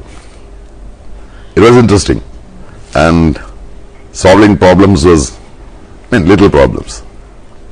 That gave me a sort of pleasure. And another thing is, once I started doing these things, there was a certain kind of appreciation from parents, teachers. Like they were telling, okay, he is good in math. So that gave me an additional impetus to do more, to do it better. And so this is a long story. And what is the importance and the relevance of mathematics in the world today? Mathematics has been relevant and is still relevant all and through the ages. It will be relevant. And depends on as I said, the kind of mathematics we require. Not only pure mathematics, but mathematics applied to various other subjects. The kind of mathematics that is required for the development of other subjects, that depends on the social milieu. So, for example, if we are talking about the current age, one of the important aspects of current age is the electronic communication, computers, mobile phones, and all these require a very high level of mathematics. But the interesting thing is, okay, most people will readily agree that if I say something like computers require physics or mobile phones require physics, they will readily agree to it. But if I say it requires a lot of mathematics, I don't think very many people will believe me. Because mathematics is always, most of the time, mathematics and perhaps mathematicians are behind the scene activists. Mathematics is sort of invisible. For the very design of circuits, for the very design of computers, mobile phones, all the electronic gadgets we have, all these require mathematics to a very high level of mathematics is required. It is technology is most visible. Yeah, science is behind that. Exactly. Mathematics is still invisible. That's right. So we'll have to tell them. Okay. For example, if I tell them that when you hear a song in your mobile phone or an iPod or whatever, it requires Fourier transformation for that compression and recovery. But the trouble is, when we teach Fourier representation or Fourier transformation in colleges, we never tell them about these new applications. But I am curious about one thing. How mathematics originated in the most ancient times? Can you say something about it? Yeah, we can make as in the case of I cannot. If somebody asks me when mathematics started, many people used to ask me such questions. I think it's very difficult to answer. It's very difficult. It's very difficult. But even though you cannot give a very precise answer for that question, how can you speculate how a subject called mathematics gradually originated? That's right. And that's the case with. This is only a speculation we can do. Yeah, we can only make intelligent guesses, and that's so with the history of any subject, because we can only, as I said before, we can only make intelligent guesses, but then it must be based on some hard evidence, like archaeological artifacts, things of that sort. Now, if you take that as a archaeological, for example, archaeological evidence as a sort of evidence for the evolution of mathematics, then perhaps, as far as we know, I'm not sure about the exact time, but somewhere around 10,000 or 12,000 year old devices are found. For example, there is something called a bonobo bone. A bonobo bone is the bone of an animal, wolf or monkey. I think bones of even older bones were found out. More than say 30,000 or 40,000 or 30,000, I think so. Because originally what is called, I forgot the name. Actually, there are 3 or 4 very old. Yeah, very old. I mean, which are I think more than 30,000 years. 13,000 or something. 30,000. Even 30,000. I'm not very sure. And all these have. The thing is, all these have tally marks, and these tally marks follow a certain arithmetic pattern. That's what that's what makes us believe that these have something to do with some numerical computations. Maybe the cycles of the moon or cycles of tides in a local place, or even someone has suggested, because the Ishango bone. The Ishango bone is still till very recently it was supposed to be the oldest artifact, mathematical. The numbers encrypted on the Ishango bone, they are very peculiar. They are very peculiar. Actually, there are 3 series. There are series, and one series contains some prime numbers. Exactly. Consecutive prime numbers. Yeah, that's right. That's very important. That is very important. That is very important, because even then they had some attraction towards. I mean, we don't know. As you said, we can only make guesses why they were interested in primes. Was it due to some connections with some physical changes, or were they interested in numbers per se, even as numbers by themselves, even as early as that?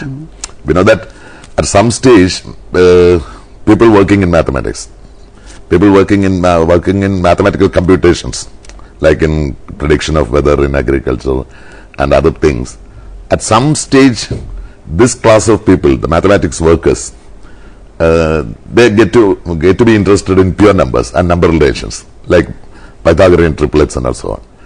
So we don't know even such whether such interest in pure numbers began at as early as. In any case, all the concepts in mathematics are abstract concepts, and even to start thinking mathematically, one need a kind of sophisticated mind, a mind which can think about abstract entities.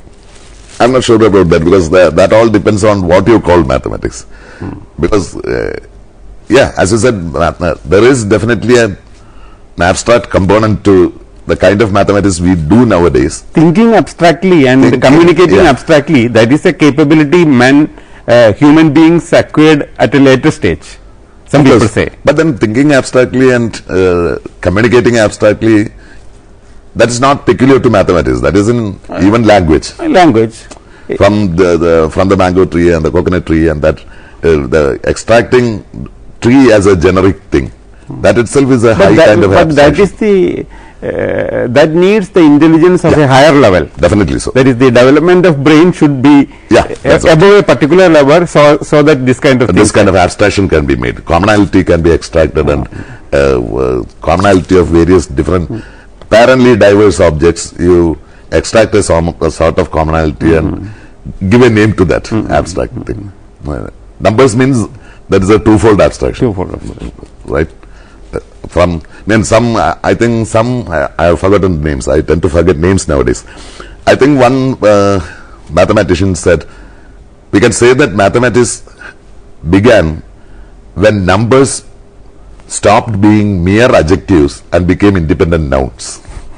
Instead of saying 2 persons, 3 cars. So that was why I mentioned to think abstractly and communicate abstractly. That means requires both the abstract concepts should be developed, as well as the language should be developed to a particular level, so that communication at the abstract level is possible. It is both genetic and as well as sociological. Some people call it cognitive relation. That's right, cognitive relation. And it's not a mere biological trait. I mean, of course, it played a role. It also depends on the social interactions you have, language and abstractions. Because without the social interaction, how can this develop? So it is not an individualistic or biological trait of the species. It is also the sociology of the species. Another question I would like to ask is about the relation between the pure mathematics and applied mathematics, because generally there is a feeling that mathematics is just for applications to other subjects for the human welfare. There is such a prevailing attitude among many. At the same time, there is a pure mathematics stream of thinking. For example, expressed by G.H. Hardy and such people who say that mathematics is not for applications, it is just for the beauty of it. Aesthetic person. And this is a very important. Actually, there is no. My question is, what is the relation between these divisions? As in the case of very many things, there is no very hard and fast dichotomy. I mean, these two traits, these two characteristics of mathematics, I mean, sort of developed together. Originally, the emphasis was more on applications, because mathematics itself, I mean, that is a bit subjective. I mean, my own feeling. Originally, mathematics started as making sense of the out of the world in terms of numbers or quantification of qualities, maybe you can say like that. So you want to know how many people are there in a group, you want to know how many sheep you have. You mean pure mathematics developed only at a later stage? Later stage. That is my contention, my hypothesis. We can debate on that. We can of course debate on that. Point is, so if you look at it from a purely materialistic point of view, at some stage, especially during the agricultural stage, there was lots of different kinds of activities. Originally maybe perhaps people started, all people were involved in agriculture, and whatever they got, they split. And later, some people were skilled in making agricultural implements. Okay, scythe and all these things. So people might have said, okay, you make scythes and make them sharper, make scythes for all of us. You need not directly take part in cultivation. We will feed you. Out of what we produce, we will feed you, because you are taking part. Ordinary workers, skilled workers. Yeah, skilled workers, and you are indirectly supporting our production. And similarly, at some stage, some people have noticed that, okay, it's rainfall and other seasonal things follow a cyclic pattern. So they might have calculated it and said that, okay, from my experience, I say that in 2 weeks' time it will rain. So be careful. So are you talking about the priests in Egypt, for example, exactly. who were observing the astronomical phenomena, predicting the calendar, advising the king, etc. You are mentioning that. Exactly that, because it was what is called the dog star, Sirius. So they recognized that when the Sirius rose over the Nile, there is bound to be flooding. And it's not direct cause and effect, it is because of that season. That's why in Egyptian temples you have dog gods. They believed that they control the floods. But then they made calculations on that. Maybe these were the first proto-mathematicians. And then, just as in the case of skilled workers, these people were set apart. They started predicting weather, computing weather, and they were fed by the other people actually taking part in the cultivation. So, in the beginning, the ordinary work and the skilled work got separated. And some people were monopolizing the skilled work. Exactly. And they were getting the amenities from the actual workers, right. And gradually a third strata, that is some people who were completely immersed in the intellectual activities, that's right, and scientific, detached from all physical maybe religious thinking also, philosophy and all this.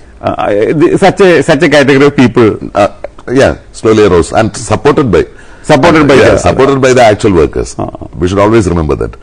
So that happened only when the production level increased to a particular level, so that a special community of intellectuals can be supported. Exactly. That is why perhaps I think it was H.G. Wells who said, historian, he said, all culture is agricultural surplus. So without agricultural surplus, you don't have any culture. So only then this kind of pure mathematical thoughts can. Exactly. So whenever pure mathematics or pure music or pure dance form, whatever pure within quotes, whenever you say that, we must always remember that these purities, you can afford that purity. A society can afford that purity only because there are other people, actual workers, who support it. Because the actual purity doesn't contribute directly, materially to the society. They are the actual economic workers. So that must always be borne in mind. Another point is that this pure mathematics and applied mathematics are not two different things. Actually, we cannot say something is pure mathematics or applied mathematics, because something can be developed just for the beauty of that first, and later, for example, this prime numbers. Exactly. That's right. Theory of prime numbers was not developed for any practical purpose. No, it was just out of curiosity. But presently, this is the most important thing behind the cryptographic systems and cyber security, like security in monetary dealings. And on the other hand, we can also find examples of mathematics developed for applications, but later. Exactly, calculus is a prime example, because it was primarily developed by Newton to study about instantaneous motion, how to talk about instantaneous motion. But then later on it developed into analysis, all pure science. And again, as you said, it again comes back to applied science. So as you said, definitely there is no dichotomy at all. So the question is how to explain this relation between pure mathematics and applied mathematics more theoretically. It's a sort of, maybe it's a loose analogy will be something connected with language also. Language is primarily for communication, right? So you'll have to be very precise. So just to communicate your thoughts to another person, you'll have to have good language. But then if that is so, why should you have poetry? Because poetry is not at all direct communication. In order to understand it, you'll have to develop a sense of aesthetics. It requires a bit of learning. It is not straightforward communication at all. I mean, what the words mean and what the symbols mean. So it is something else. But then poetry enriches languages. Language after English, for example, after Shakespeare and before Shakespeare are totally different. And maybe painting also. First, the painting may be used for communication only. Yeah. Later, hieroglyphics and all that. They drew whatever animals they got in hunting. They just drew the pictures or something like that. Cave drawings and all that. But then it's something. Then it developed into abstract painting. So many art forms it is there. Mathematics also, perhaps it is like that. But mathematics, in the case of mathematics, apart from other, it shows, the tendencies of both a science and an art. It's an applicable science, right? All these things, as we said earlier, all modern technology or even past technology, all require a bit a kind of mathematics. No, yeah, real mathematics. But then there is, as that mathematics done by certain person for purely aesthetic purposes. I think can you say that it started with the Greeks, the thinking of such a high level? A certain kind of mathematics, or the kind of mathematics that we usually do in university. For example, axiomatic mathematics. Yeah, exactly. That's because Greece was a port. It was a harbor and a port. And so the main economic activity was commerce. So commerce means you have lots of leisure. Agriculture means you don't have any leisure at all. Every time you are involved in agriculture. But commerce means you get money, you have leisure. And some people who have leisure, they just enjoy the... And there are a lot of slaves also at the same time. Yeah, that's right. And to do the menial, so-called menial work, there were slaves. And some people had more time for this kind of thinking and philosophizing and debating. Yeah. In Greek society, like Socratean dialogue and all that, people were all, certain class of people were always debating and just hair-splitting arguments, all kind of philosophical discussions. And the elements of Euclid is actually a product of... Yeah, exactly. That's what I was coming to. We must look at Euclid against this background, this sociological background. Only this kind of society can produce Euclid. At some years back, I happened to have a conversation with Professor Stoll. Professor Stoll, the Agni fame, Panyal Yajnam fame. So he was Fritz Stahl, exactly. So I had an opportunity to have a talk with him. Then at some point I asked him, as the Greek had a very deductive, axiomatic, precise, rigorous kind of mathematics. Indians also had a kind of mathematics, but that was more intuitive, that was more based on other kinds of arguments and all that. And I just asked Professor Stoll, can you explain the difference? What is the sociology? Then what Stoll said was, they had their Euclid, you had your Panini. The only difference is they are in different fields. That's a nice answer. Because Sanskrit grammar is highly systematized. And in fact, quite recently I saw an actual article by Professor Stoll where he beautifully explains Panini, and the article itself is called the Panini and Euclid. So, given the kind of circumstances, the same kind of debates and debating and arguments, just as Amartya Sen wrote, the argumentative Indian. So those arguments, all these were happening in India also at a later stage. But then that didn't go into mathematics. It went into philosophy, metaphysics, language, and those things. So Euclid's element, of course, coming back to your question, Euclid's elements was a model of presenting mathematics. A special model of... A special model, exactly. That's right. A special model, a kind of model. But it got acceptance at that time.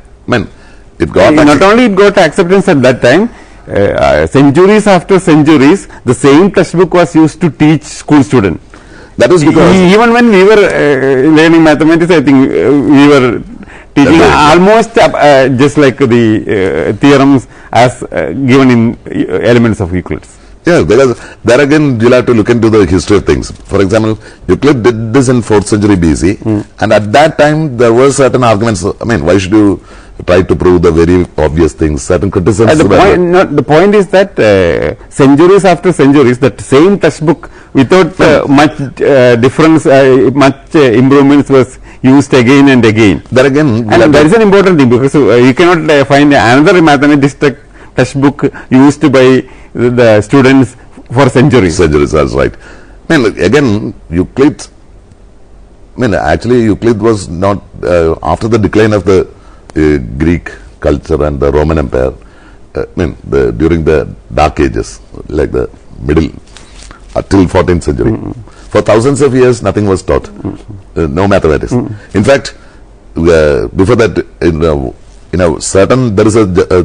I have seen a document of a certain Roman law saying that we are prohibiting all sorts of the teaching of geometry, because it was a military state.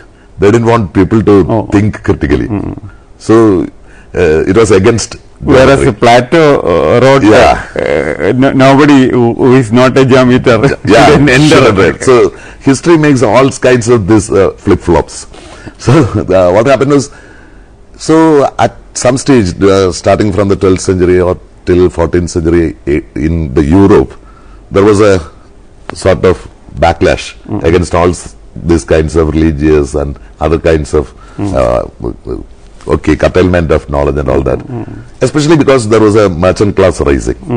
So they wanted more freedom, they wanted more freedom to move about, and it caused the Renaissance. And during the Renaissance, Euclid got a relief. So they had English translations, Latin translations actually from Greek, then English translations. Then, as you said, because it was a backlash against all sorts of irrational beliefs and irrational things, Euclid was a sort of boon to them. Here is a model of perfect logic. So that may be a sociological reason. Everything explained logically, abstractly, from axioms, and so that became a model of mathematical logic. In fact, when as a pure discipline, Lobachevsky and Riemann developed other kinds of geometry.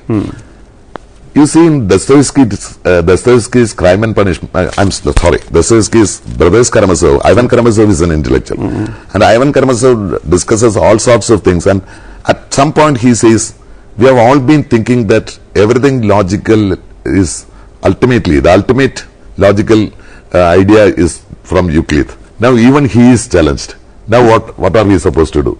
There is a cry, that is not Ivan Karamazov's, that is Dostoevsky's cry of anguish. So even logical structures are not infallible as they thought. It sort of starts crumbling. You can have alternate viewpoints. So but and the thing is that even though it started, this axiomatization started in geometry, later what happened was that in other branches also, for example number theory or other fields, this the axiomatic procedure started, and gradually, for example, this program of Bourbaki, Nicolas Bourbaki, the program of Nicolas Bourbaki is to axiomatize the whole of mathematics. That was right. That is right. That is doing Euclid at not universal level. Eucliding Euclid himself. And that is Hilbert actually. Hilbert and the other people. I mean, it is not one person, but the whole feeling of whole cultural viewpoint at that point. They thought everything could be made very logical. They wanted a very logical universe. I mean, we can read it together with the deterministic clockwork-like universe as Newton or even Einstein supposed it to be. They thought that once you have the laws, you can predict everything. The universe is perfectly Laplacian, Cartesian. Laplacian, Cartesian philosophy and the clockwork universe, the mechanistic, deterministic universe. And then together with that and that particular culture, mathematics also, very deterministic, very sort of thing. And in fact, I'm having another doubt is whether this Bourbaki style mathematics influenced the mathematics teaching throughout the world also. That was a dangerous thing actually. That was a dangerous thing.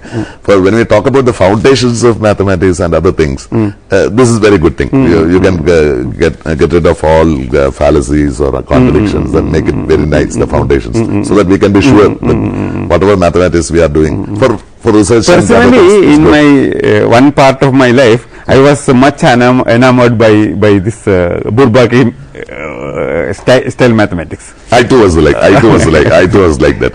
So I always thought that this was as I said, this is a very, this is the, okay, that's because maybe you also felt like that. At some stage, especially when we were young, we were not happy with whatever. And we were not the only two people who are enamored by Bhupa Kishmatra. I think throughout the world, I think maybe that is because lots of things happening around us politically, sociologically.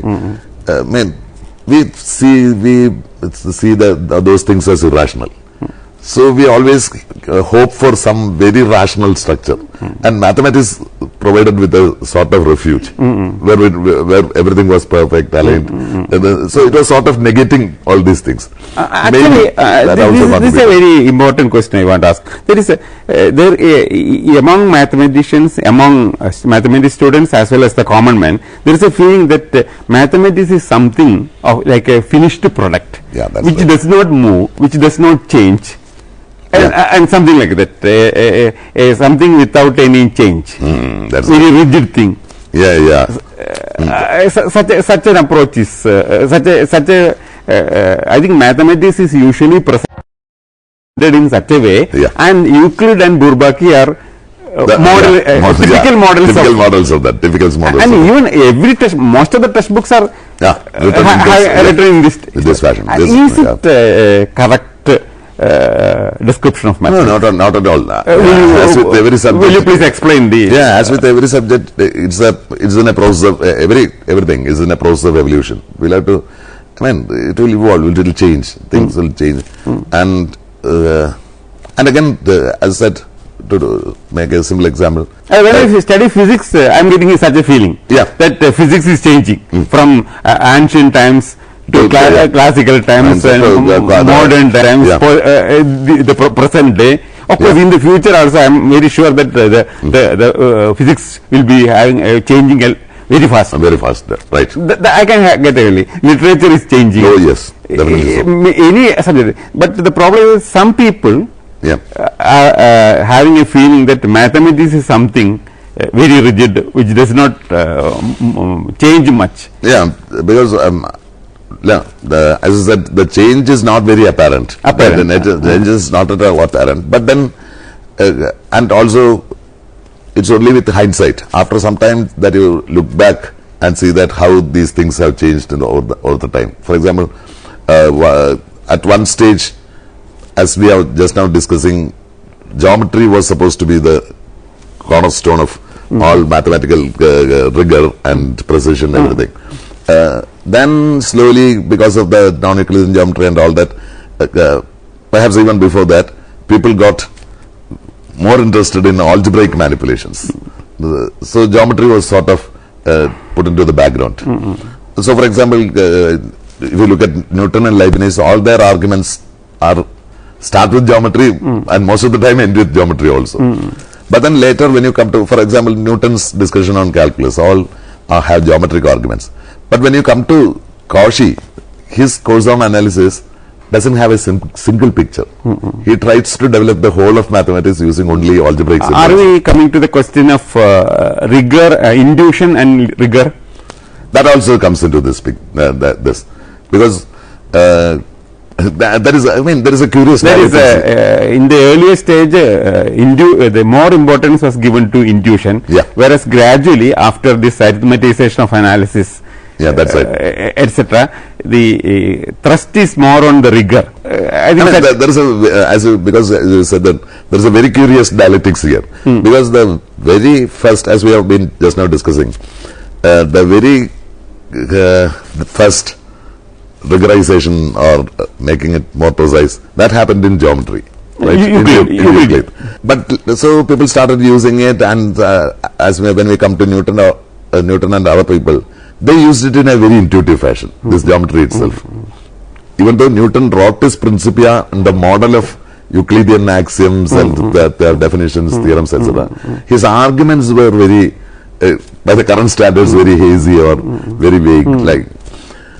So geometry which was first the sort of model for rigor, then became something of a more intuitive kind, and mathematicians started to put more faith in algebraic techniques.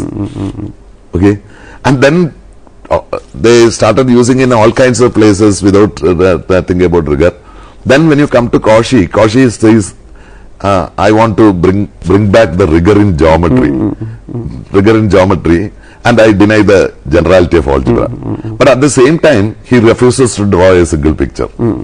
So the dialectics is very curious. How the rigor versus intuition, geometry versus algebra. I think both are integral parts of mathematics. Exactly. And both are important. Both are very important. If you are not looking at one thing properly, mathematics will suffer. Yeah, so, definitely so. And there is a dialectical relation between. Of course, there is it. Because, most of the time what happens is rigorous arguments have very intuitive beginnings. And then you do the rigorous arguments.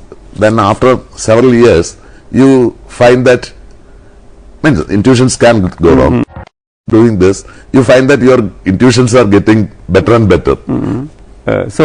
Thank you for this nice chat on various aspects of mathematics. Thank you, sir. Thank you also, because I also hugely enjoyed the whole show. Thank you. Thank you, sir.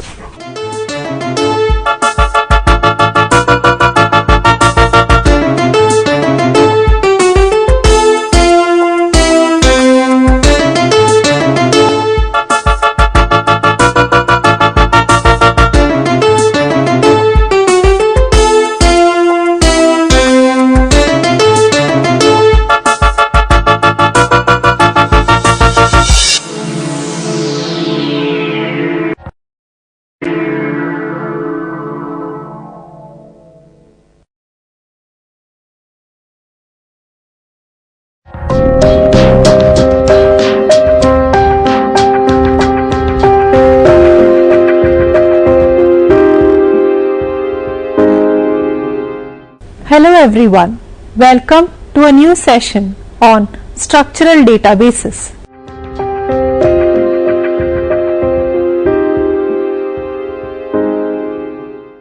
In this session, we will study about the various kinds of structural databases, their organization and their attributes as well. We would also gain an insight about how to use information retrieval system to obtain data and the need to analyze structural data. A database. A database is a repository or collection of information that are organized in such a way that it can easily be accessed, managed and updated.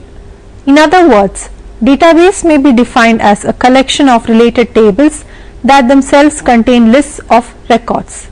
To ensure that each record is unique, each of the records is given a primary key, usually in the form of an identification number.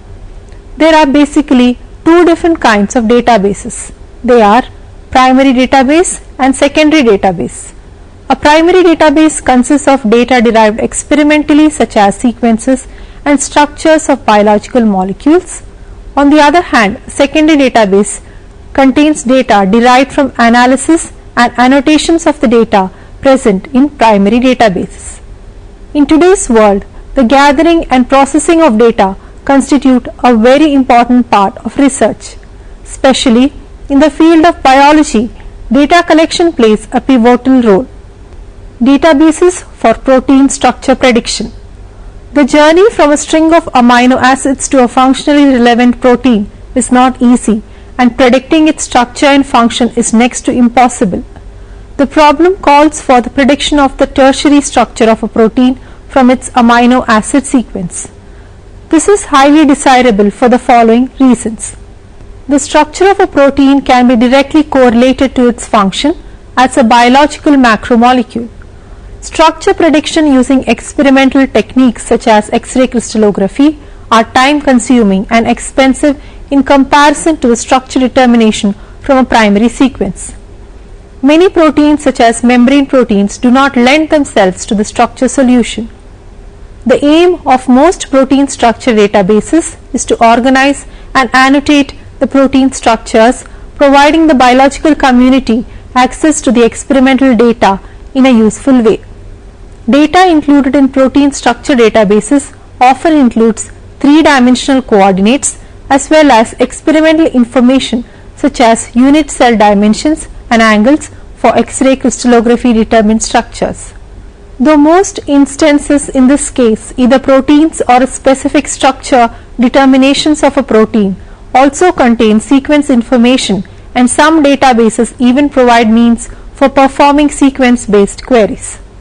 The Protein Data Bank or PDB. The Protein Data Bank or PDB is the main primary database used these days for 3D structures of biological macromolecules. PDB or Protein Data Bank is a repository of the three-dimensional structural data of large biological macromolecules such as protein and nucleic acid or their complexes.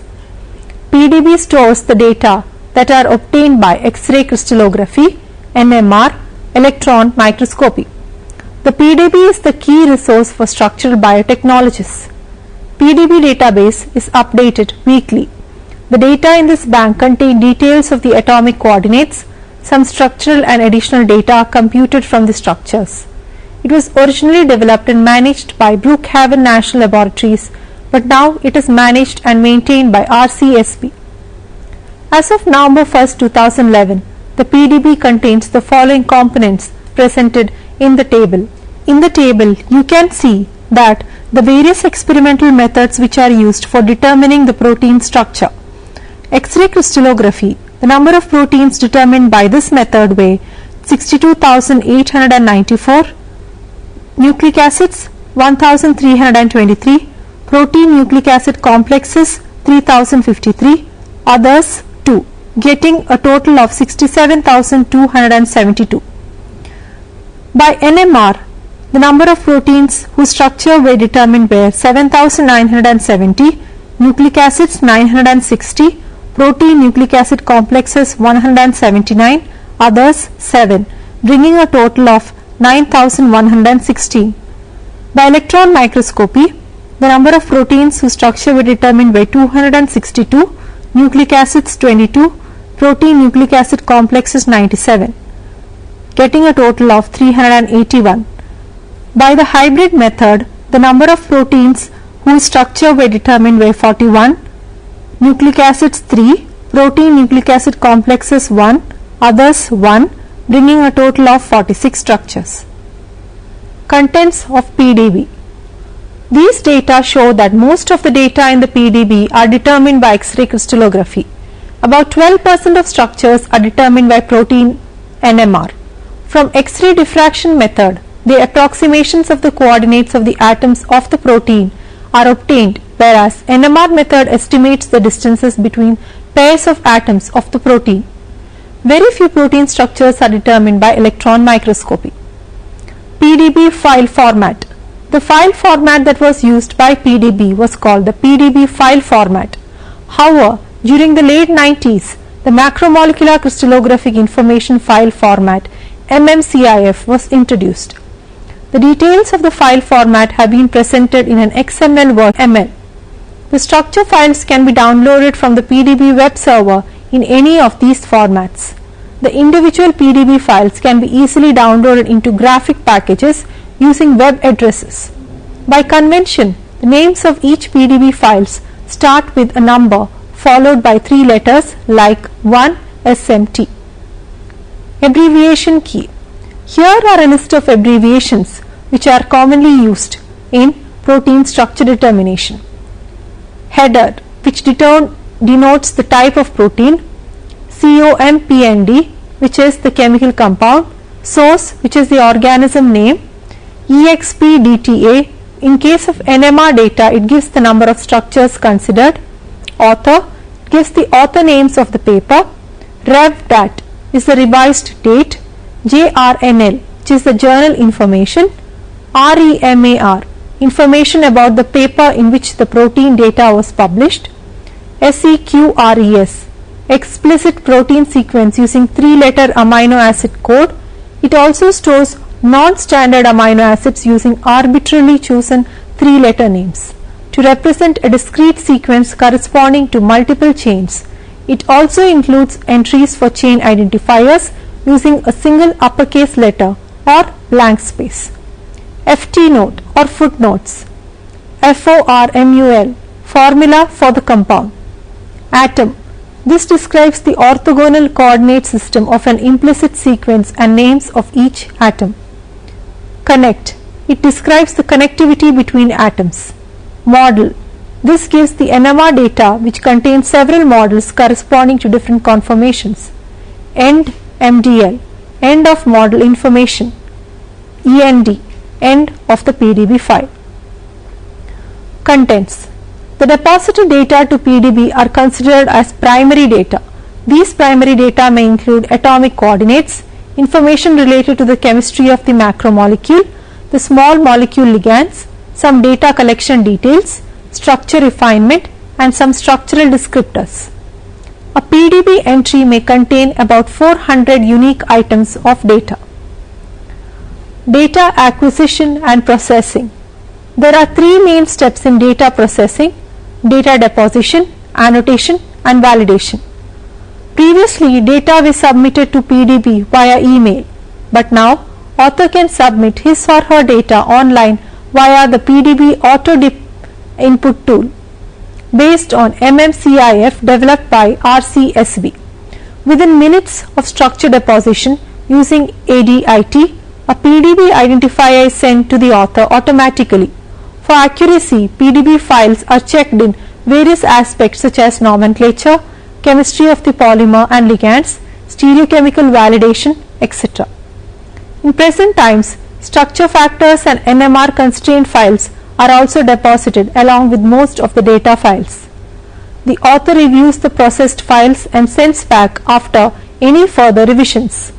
Depending on the importance of these revisions, previous steps may be repeated. As soon as approval is received from the author, it becomes ready for distribution. Shortcomings. PDB may have some better representation such as for very large macromolecules, disordered structures, X-ray structures refined with multiple models. Most difficult problem for the protein data bank is that the files are not uniform.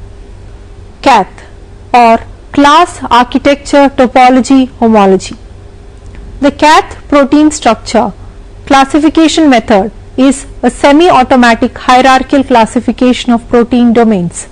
The database was first published in 1997 by Christine Orengo, Janet Thornton and their colleagues. CATH carries many broad features with its principal rival SCOP.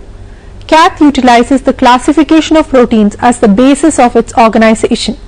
This classification is similar to enzyme classification that is used to classify enzymes. Like the EC system, CATH is numerically indexed hierarchy of protein domain structures. CATH cluster proteins at four major levels. Number 1, class. Class is derived from secondary structure contents of proteins. It is assigned for more than 90% of protein structures automatically. CATH recognizes three major classes, mainly alpha, beta, alpha-beta, which has both alternating alpha-beta structures and alpha plus beta structures, and a fourth class which contains protein domains which have low secondary structure content. Architecture. Architecture describes the gross orientation of secondary structures independent of connectivity in proteins. This category describes the overall shape of the domain structure. Topology. Topology of CATH clusters protein structures according to their topological connections and the numbers of secondary structures. This level of hierarchy is the fold level. Structures are grouped into fold families after considering the overall shape and connectivity of the secondary structures. It uses the SSAP algorithm, which compares protein structures based on the distance plot analysis. Only those structures that have an SSAP score of 60 to 80 are assigned to the same T level or fold family. Homologous superfamily. It groups proteins with highly similar structures and functions. The assignments of protein structures to the last two categories, that is topology and homologous superfamilies, are made by sequence and structure comparisons. Structures are clustered into the same homologous superfamily if they satisfy one of the following criteria: The first criteria is sequence identity greater than or equal to 35%, 60% of the larger structure equivalent to smaller. SSAP score should be greater than or equal to 80 and sequence identity should be greater than or equal to 20%. 60% of larger structure equivalent to smaller. SSAP score should be greater than or equal to 80, 60% of larger structure equivalent to smaller domains which have related functions. In CATH, the class level classification is done on the basis of the following 4 criteria: the secondary structure contents of proteins, the secondary structure contacts of proteins, the secondary structure alternation score, and the percentage of parallel strands in proteins. It currently stores 34,287 protein domain structures grouped into 13 superfamilies and 3,825 sequence families. In this image, you can see the results which are obtained when in the search box field text box hexokinase was entered. CATH data formats. CATH supports the following flat file formats: CATH domain description file. Information in this file format is compiled from the following files: CATH list, CATH domal, CATH domain FASTA sequences, CATH segment FASTA sequences, PDB-SU, file in CDDF format, and chain limits file in CDDF format. CATH domal. This file format describes domain boundaries for entries in the CATH database. Only PDB chains that have been split into domains have a CATH domal entry. Note that domains that are composed of whole PDB chains are not found in this file. CATH list. CATH list contains an entry for each structural entry in CATH. Representative structural domains are selected from CATH list based on the numbering scheme. CATH names. This file contains description of each node in the CATH hierarchy for class, architecture, topology, and homologous superfamily levels. It is organized into columns. Column 1 would have the node number. Column 2 would have the representative protein domain, which is a CATH 6-letter domain name. Sample CATH protein file. The structure record of the protein data bank is a unique 4-character alphanumeric code called PDB-D or PDB code. CATH houses the same in its database, where information is described as follows. Title section. This section gives us information on the header, which is an ID code field which identifies the file from the other PDB files. Title denotes the title for the experiment or analysis. COMPND, which denotes the macromolecular contents. Source. This indicates the biological or chemical source. Keywords, the set of terms relevant to the entry. EXPDTA, an experiment information such as the technique used. Author. This denotes the name of the persons who submitted it. RevDat, the revision data since the release of the entry. JRNL, name of the featuring journal. Remark, any experimental details, annotations, comments. Primary structure section. This section gives us information about the primary sequence or the sequence of residues for each chain of the protein. This section also gives information about non-standard residues. Information about the name and formula of heterogroups in the macromolecule are also included in the section. SEQRES, sequence of residues for each chain of the protein. HET, non-standard residues such as prosthetic groups, inhibitors, solvents, and ions. Secondary structure section. This section contains the data on the helices, sheets, and turns found in protein. Position of turns, helices, and sheets are provided, helix which are named and numbered. Connectivity annotation section. This section gives information about the existence and location of disulfide bonds and other linkages. Miscellaneous feature section. This section contains information that is unique to a structure, which includes special features like an active site. Crystallographic and coordinate transformation section. This section gives information about the geometry of the crystallographic experiment and the coordinate system transformations. Coordinate section. This section gives only information which pertains to the given atomic coordinates of the structure. Connectivity section. This section gives information on the chemical conductivity or how the atoms are connected to each other. Information here includes hydrogen bonds, salt bridges and links. Bookkeeping section. This section gives final information about the file itself. The CATH classification scheme is mostly automated, but some human intervention is required in the process. Various algorithms are used in CATH. CATH emphasizes on clustering proteins that have a similar fold so as to increase the understanding of sequence or structure relationships within protein fold families. CATH aims to improve homology modeling and structure prediction methods. SCOP or Structural Classification of Protein. The Structural Classification of Protein or SCOP database is basically a database with manual classification of protein structural domains. The whole concept is based on similarities of the amino acid sequences and three-dimensional structures of the proteins. The database was originally published in 1995 and it is usually updated at least once yearly by Emmrc and his colleagues. This database is maintained manually and all protein structures in the PDB are classified. It is updated regularly. This database takes the information present in PDB and adds a layer of information in terms of analysis and or organization. This database is a rather large one and houses all proteins of known structure. The organization of the database is such that the proteins are arranged in accordance to their evolutionary, functional and structural relationships, the basic unit being a protein domain. SCOP database uses the following protein structural hierarchy. Class. It is the general structural architecture of the protein domains. Fold. It represents similar arrangement of regular secondary structures but without evidence of evolutionary relatedness. Superfamily. It represents whether the protein structures have sufficient structural and functional similarities to each other to infer a divergent evolutionary relationship but not necessarily a detectable sequence homology. Family. Proteins belonging to the same family share some sequence similarity.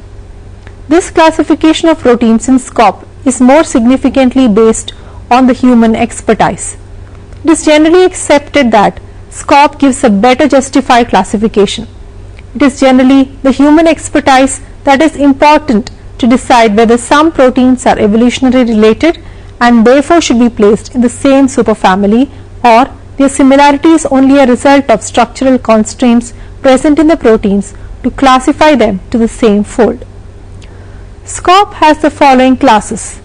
Number 1, proteins with mostly alpha helical domains. Number 2, proteins with mostly beta sheet domains.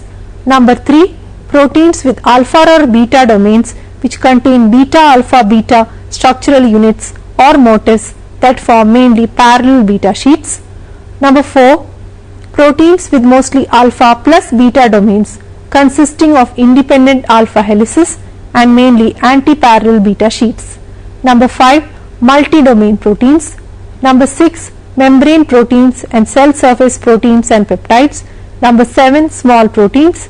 Number 8, coiled proteins. Number 9, low resolution protein structures. Number 10, peptides and fragments. Number 11, proteins designed from non-natural sequence. This image shows the organization of SCOP database entries. The table here shows the various contents of the SCOP class, the number of folds, the number of superfamilies and the number of families which are included in the SCOP. SCOP entry. All SCOP entries have the same format as in PDB files.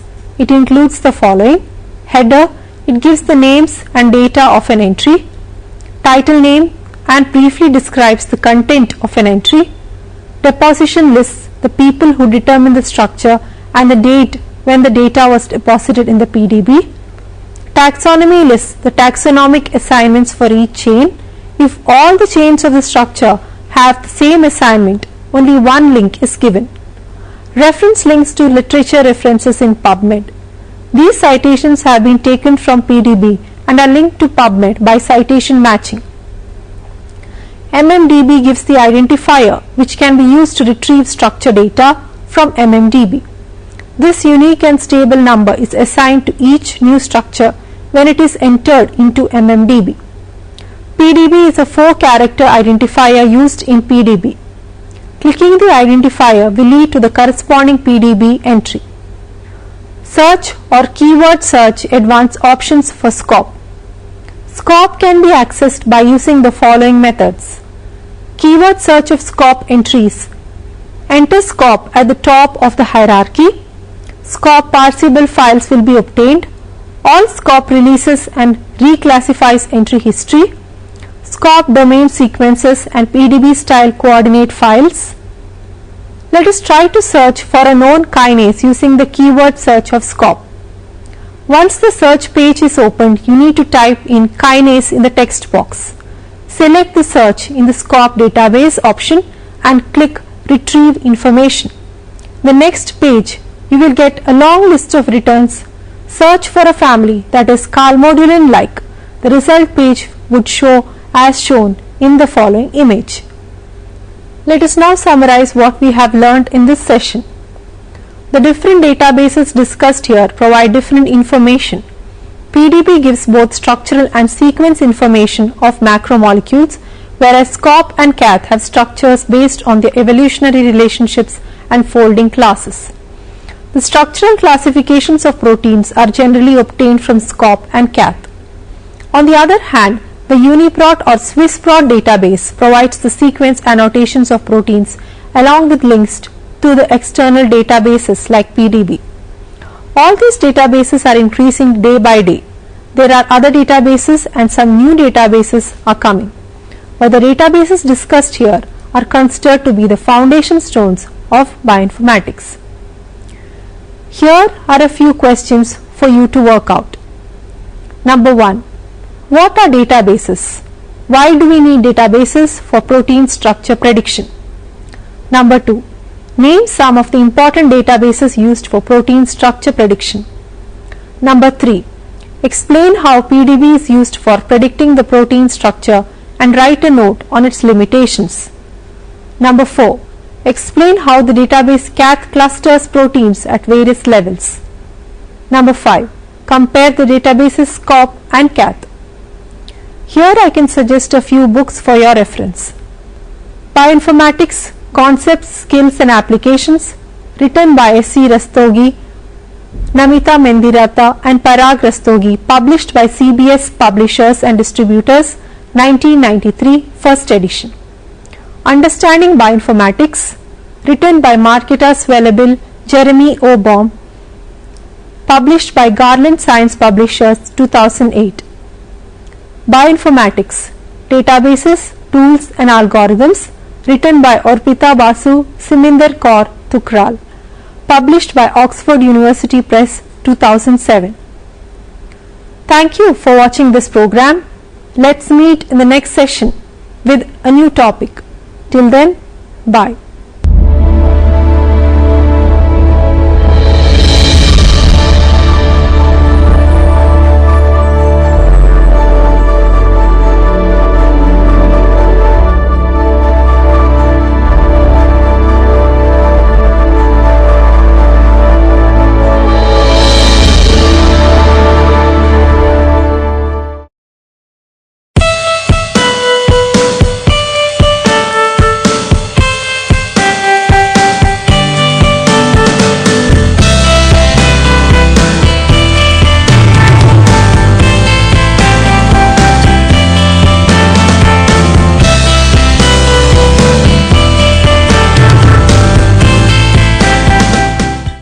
Hello and welcome to the session on team teaching concept and practice.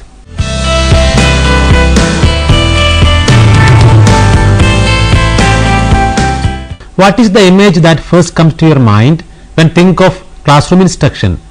Most people have the traditional notion of a self-contained classroom where a group of 40 or 50 students is taught by a single teacher. This long-standing notion has given way to new and alternative methods of classroom instruction in the last few decades. Team teaching is one such alternative method of classroom teaching which is widely used these days to improve both teaching and learning processes. This method of teaching is an innovation in instructional organization.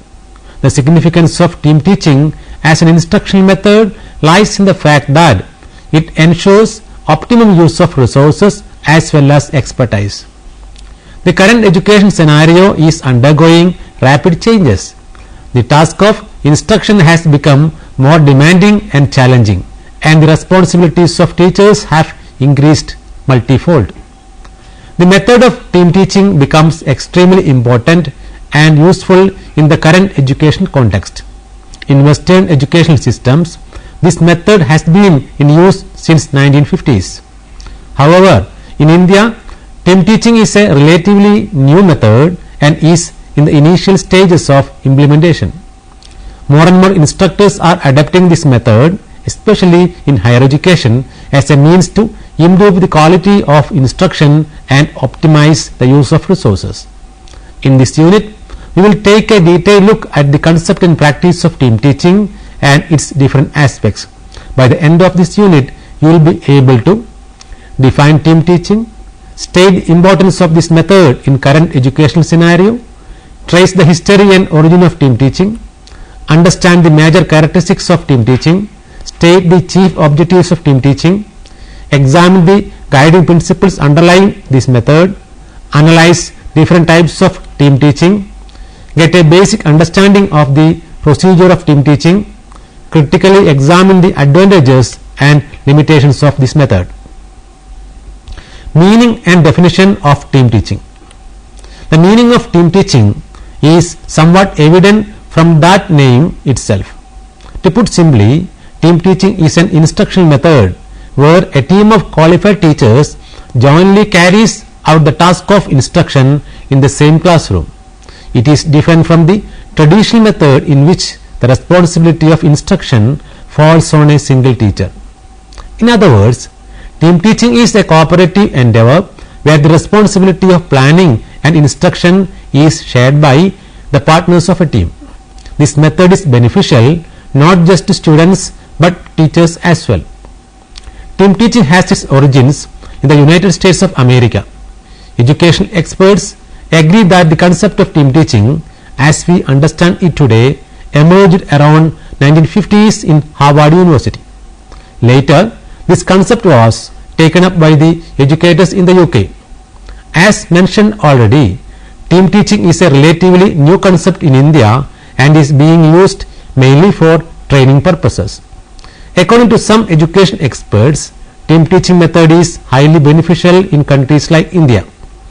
If properly planned and executed, this method can tackle the problem of shortage of qualified teachers in certain subjects. Additionally, it particularly helps rural education by solving the scarcity of able teachers. This method has been defined differently by different experts. Let us take a look at some of the major definitions offered by various education experts. According to Judson T. Chaplin and Henry F. Olds, team teaching is a type of instructional organization involving teaching personnel and the students assigned to them. In this method, two or more teachers are given responsibility and they work together for all or a significant part of the instruction of the same group of students. Lloyd Trump defines team teaching in a somewhat similar way. He describes it as an arrangement in which two or more teachers and their assistants, taking advantage of their respective competencies, plan, instruct and evaluate in one or more subject areas using a variety of technical aids.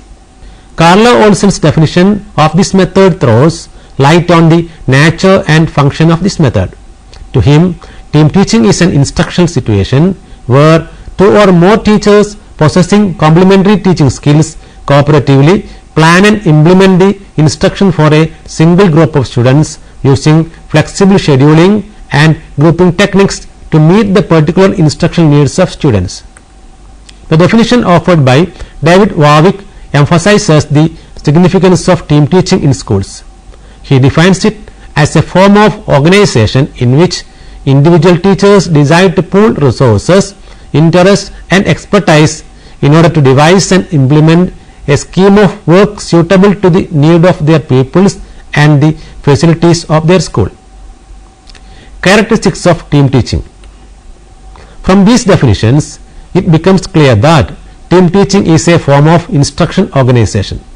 We can also see from these definitions that it has certain defining characteristics. Let us summarize the main characteristics of team teaching as follows. It is a teaching method. Instruction is planned and carried out by a team comprising of 2 or more qualified teachers. It is based on cooperation and collaboration. That is to say, all the teachers who are involved in this method apply their abilities, expertise and experience to enhance the quality of instruction and learning. Likewise, the plans are designed and executed and evaluation is done collaboratively. The team teaching plan is made and executed taking into consideration the needs of students, specific requirements of schools and the status of existing resources. The plan of team teaching is flexible to suit specific learning contexts. The responsibility of team teaching does not fall on a single teacher but is shared by all the partners of the teaching team. Therefore, this method promotes collective responsibility and dialogue among teachers. Principles of team teaching.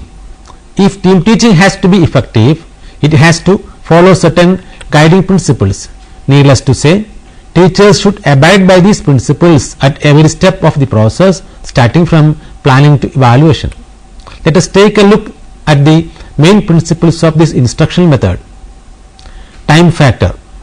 Careful management of time is important in team teaching. The duration of instruction should be decided depending on the importance of the subject. A time schedule should be prepared in advance and appropriate time should be allotted to topics, lead lecture and group activities and so on. Size and composition of the group. The size and composition of the class should be determined based on the objectives of team teaching. For instance, sometimes it is ideal to combine 2 or more classes or groups of students. Sometimes it may be better to keep the size of the class small. The size of the class depends on the needs of the learning situation. Level of instruction. It is equally important to observe the entry behavior of students prior to conducting team teaching. This will help teachers set the level of instruction based on the learning abilities and skills of students. Moreover, it helps evaluate the effectiveness of instruction based on the terminal behavior of students. Division and assignment of duties. The duties and responsibilities should be divided and assigned to the partners of the team in an appropriate manner. The academic merits, interests and personality traits of teachers should be taken into consideration while assigning duties. The members of the teaching team should be selected carefully so that each of them contributes to the improvement of instruction. Integration and interviewing of ideas. Even when teachers teach the same course content, it is likely that they have different ideas and viewpoints regarding the topics being taught. Team teaching should help students to achieve higher levels of synthesis and integration of learning materials. Therefore, it is extremely important that teachers integrate different ideas and interweave the perspectives of their team members. Moreover, they should show respect to each other's ideas to keep the students interested and focused. Learning environment. Team teaching is usually followed by activities, so the learning environment should be suitable for the activities of the group. Different subjects require different learning environments. Therefore, teachers should be careful to include appropriate teaching aids and inputs. Proper learning environment such as library, laboratory, workshops, listening rooms, viewing rooms, individual study materials, etc. should be provided to make the instruction more effective. factors influencing the success of team teaching. Team teaching, as we have already seen, is quite different from the traditional single teacher instruction. The fact that two or more teachers are involved in the instruction contributes to the effectiveness of teaching. However, if not properly coordinated, planned and executed, the involvement of more than one instructor can affect the quality of teaching adversely. Here are a few factors that impact the success of team teaching. Cooperation and coordination. The members of the team should have complete cooperation and coordination among themselves.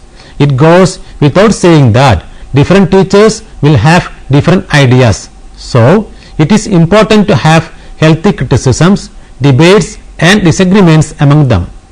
Successful team teaching requires full cooperation from the head of the institution too. Suitable rooms. Team teaching requires an environment different from the traditional classrooms.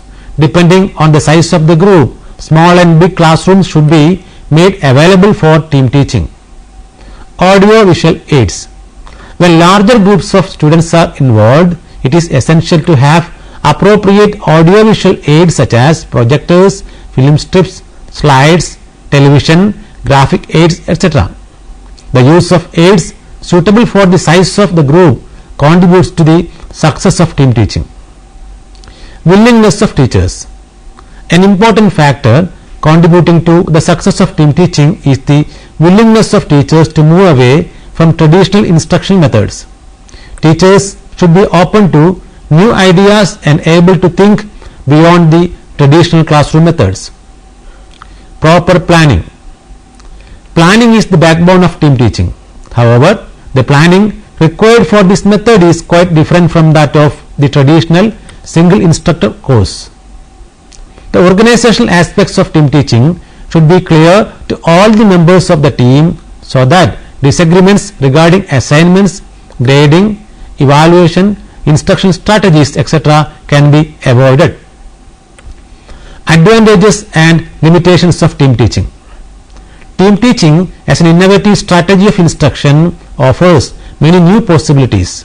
However, like any other method of instruction, it too has a set of advantages and limitations. Here are some of them. Advantages of team teaching. Following are the advantages of team teaching. Economy. One of the main advantages of team teaching is that it ensures economical use of resources. It promotes optimum use of resources available, be it human, material or finance. Team teaching also helps individual teachers by reducing the amount of time, energy and labor they should put into instruction. Quality of instruction. In the traditional teaching method, teachers don't get a chance to observe or familiarize themselves with the teaching techniques of other teachers or instructors. Team teaching helps teachers improve the quality of their instruction and enhance their competency since they get a chance to observe the teaching techniques of others. Moreover, this method of teaching promotes greater sharing of ideas as well as methods. According to the social constructivist view of learning, development of knowledge happens when learning occurs in social environments rather than in isolation. Quality of learning. In a traditional classroom, a subject is taught to students by a single teacher. Thus, the students are exposed to the ideas and viewpoints of only one teacher. But team teaching exposes the students to different ideas and viewpoints of two or more instructors. This can lead to an increased understanding of the subject being taught. Learning styles. The learning styles differ considerably from one student to another. When a subject is taught by one instructor, he or she employs a single instructional approach which might not address the learning styles of some students in the group. But team teaching involves multiple instructional styles and approaches which can address a greater variety of learning styles. Encouragement to teachers. Not all teachers have the same skills. The skills and strengths of one teacher are likely to differ considerably from that of his or her colleague in the same field. Team teaching, if properly planned and coordinated, helps teachers play to their strengths. Needless to say, two or more individuals working as a team will be more creative and innovative than two or more individuals working on their own. Effective follow-up. In a traditional classroom, teachers may find it difficult to carry out proper follow-up after a subject or lesson is taught. But in team teaching, a number of teachers teach the same subject to the same group of students. Also, the duties and responsibilities are shared among teachers. This helps them carry out better follow-up work more effectively. Shortage of subject teachers. As already mentioned, team teaching helps to address the problem of lack of qualified and able teachers in some subjects. In rural areas, it might be difficult to get trained teachers, especially in science and mathematics. This problem can be solved to a considerable extent if team teaching method is introduced. Opportunity for discussion. Team teaching provides both teachers and students to participate freely in discussions. It also stimulates the ideas of students and teachers alike. Limitations. Following are the limitations of team teaching. Lack of cooperation and coordination. Team teaching will not have the desired effects, or it may even backfire if the teachers in the team don't have proper coordination and cooperation. Sometimes teachers may not willingly cooperate in the process of instruction. Also, when there are important education issues to be solved, teachers may not agree with each other on how to solve the issue. Such disagreements and lack of consensus can adversely impact the effectiveness of team teaching. Delegation of responsibilities. In this method of teaching, the duties and responsibilities are to be divided and assigned to the members of the team. But the delegation of power is a difficult task. When all teachers are equally qualified, some of them might be reluctant to take up certain duties and responsibilities, or they may not fulfill their responsibilities the way they are expected to do. Diversification of views. We have already seen how the different ideas and viewpoints of teachers benefit students by exposing them to a wide range of possibilities. However, this can become a hurdle if teachers don't maintain mutual regard and respect for each other's ideas and views. When there are conflicting views among teachers, it becomes difficult to unify those views and opinions. These differences, if not properly handled, can make team teaching less effective and more difficult. A new concept. In countries like India, this is relatively new and less explored area. There is no substantial body of research on this method. Therefore, most of the time team teaching is conducted on a trial and error method. Similarly, team teaching being a new concept, teachers might have their own doubts and suspicions regarding its effectiveness. As a result, they may find it hard to break away from the good old traditional method of individual instruction. Types of teams and teaching procedure. Team teaching can be done in different ways based on how the team of teachers is formed. Here are three types of teams formed on the basis of subject matter expertise.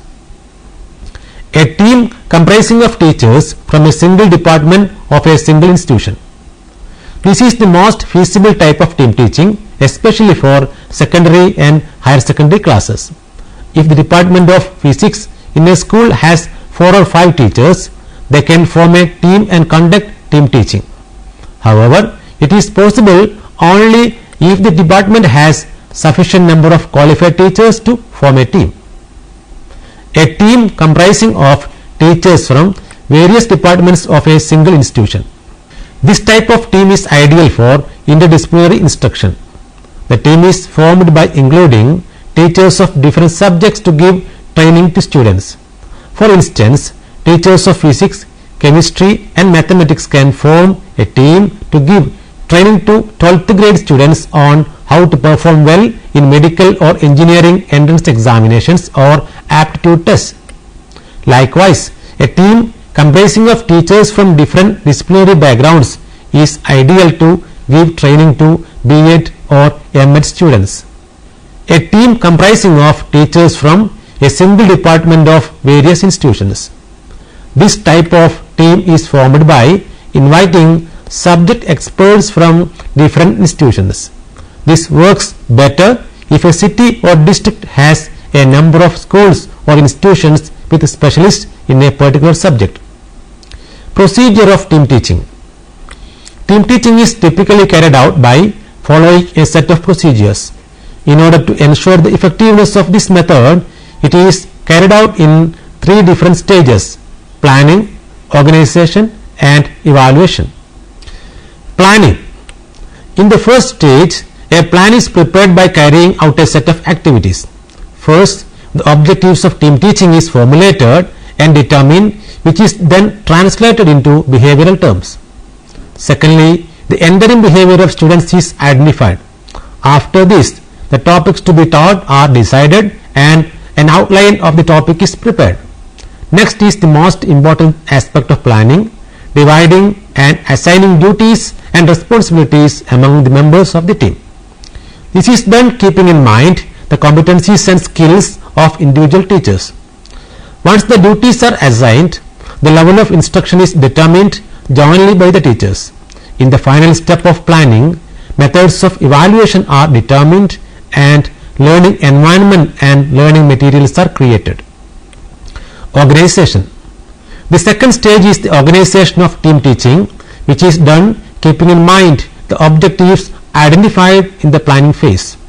In addition to learning objectives, the difficulties and needs of students are also taken into consideration. The level of instruction is determined by asking some initial questions. Once the level of instruction is fixed, communication techniques are selected based on the level of achievement and knowledge of students. Team teaching is typically done in the form of one lead lecture and a set of follow-up lectures. That is to say, one teacher delivers the lead lecture and other teachers supplement this by delivering follow-up lectures and clarifying various elements. During these lectures, students are asked to perform certain tasks and activities which are supervised by teachers. Supervision of student activities is an important aspect of team teaching, as it helps students assimilate what they have been taught through the lectures. Evaluation. The third and final stage of team teaching is evaluation, in which teachers determine the extent to which the instructional objectives are realized and achieved. The performance of students is evaluated based on the objectives. Evaluation is done by means of oral or written questions or other techniques which are already decided in the planning stage. Learning difficulties of students are identified and remedial learning can be provided. Finally, on the basis of evaluation, necessary revisions and modifications are introduced in the planning and organization phases. The process of evaluation provides reinforcement to both the team of teachers and the group of students. Let us summarize the session. This unit deals with the meaning, definition, characteristics, principles, advantages, limitation and procedures of team teaching. Team teaching is an excellent method to enrich learning experiences of students and enhance the instructional efficiency of teachers. In this method, the resources and the expertise of teachers are pooled together. Instruction is provided not by a single teacher but collectively by a team of teachers who share responsibilities and duties. It also helps teachers as well as students achieve higher levels of cognitive abilities. Most importantly, when teachers function as a team, qualities such as mutual assistance, tolerance, cooperation and healthy debates are developed. This in turn helps to develop healthy academic cultures and instructional practices. Cooperation, coordination and collaboration are some of the main characteristics of this method. Various factors such as time, size of the group, composition of the group, division of duties, integration of ideas, levels of instruction, learning environment, etc. should be taken into consideration while conducting a team teaching session. The success of this method depends on the cooperation among the members of the team, planning, use of appropriate aids and willingness on the part of teachers. Team teaching improves the quality of instruction, promotes sharing of ideas, ensures optimum use of resources and encourages teachers. Moreover, it addresses a variety of learning styles and makes the task of follow-up easy. However, lack of coordination and cooperation among teachers can impact the process of instruction negatively. Also, delegation of responsibilities is a tough task, especially if there is no consensus among teachers. In order to avoid the pitfalls and make instruction effective, team teaching is done in 3 stages, namely planning, organization and evaluation. Now you can try to answer the questions given here. What are the main characteristics of team teaching? Give any 3 definitions of team teaching. Which are the 3 common ways in which a team of teachers can be formed in team teaching? How does team teaching methods encourage teachers and improve the quality of their instruction? What are the main steps and activities in the planning stage of team teaching? What is the importance of the evaluation stage in team teaching procedure? Now you may go through the reference books for further reading. Principles of Education, written by Chandra S.S. and Sharma R.K. and published by Atlantic Publishers, New Delhi in the year 1996. Sociology of Education, written by Chandra S.S. and Sharma R.K. and published by Atlantic Publishers, New Delhi in the year 1996. Methods and Techniques of Teaching, written by Kochar S.K. and published by Sterling Publishers, New Delhi in 1977. Teaching of Social Studies, written by Mangal S.K. and Mangal U. published by PHI Learning, New Delhi in 2008. Advanced Educational Technology, written by Sharma R.N. and Chandra S.S. and published by Atlantic Publishers, New Delhi in 2003. Thank you for watching this program. Have a nice day.